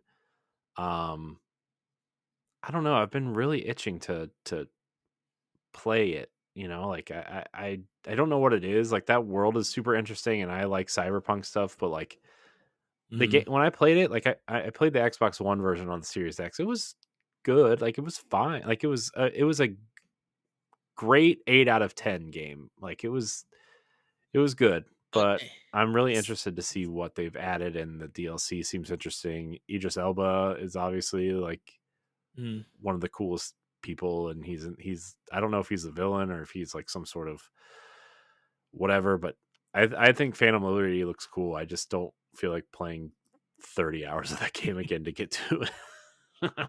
So, Corey, to give you like an update of game releases in September. Yeah, This is from our summer I'm looking at the game game list. I'm looking at the Game Informer release date list. Oh, Yeah. because I was to say, Faith Farmer Gloomhaven is next month, but like Silent Hope was the RPG. I think I'm excited for it. Detective Pikachu, Hot Wheels Unleashed 2, Super Mario Bros. Wonder, Metal Gear Solid Masters Collection, and Headbangers come out in October.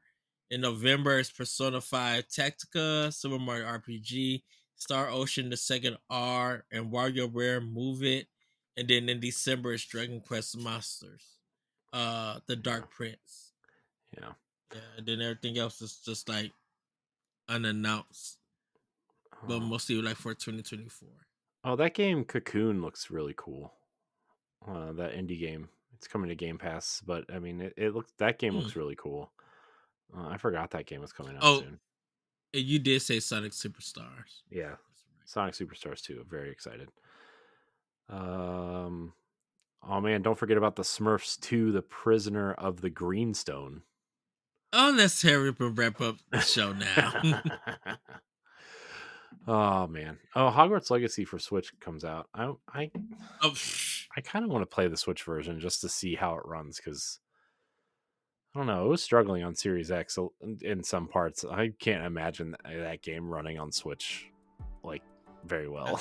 that they went dark on that game. I don't even, like I said, I don't even think they finished it. What? Started on that game. I mean, it's coming out in November, so whatever. It's fine. Let's go. Let's get out of here. But with that, everybody, have a great week. Have a great weekend. And we'll see you next time on Nintendo Pow Block. Bye, everybody. Woo! Bye. If you want to be a Patreon producer, head on over to Patreon, patreon.com/BossRushMedia, and find out which tier is right for you. Our Patreon producers at the $5 tier or higher for this month are Adriel Munger, Austin Campbell, Celeste Roberts, Christian S., Sana Dierig, Francisco Santillan, and Rebecca Jewell. Thank you for your continued support.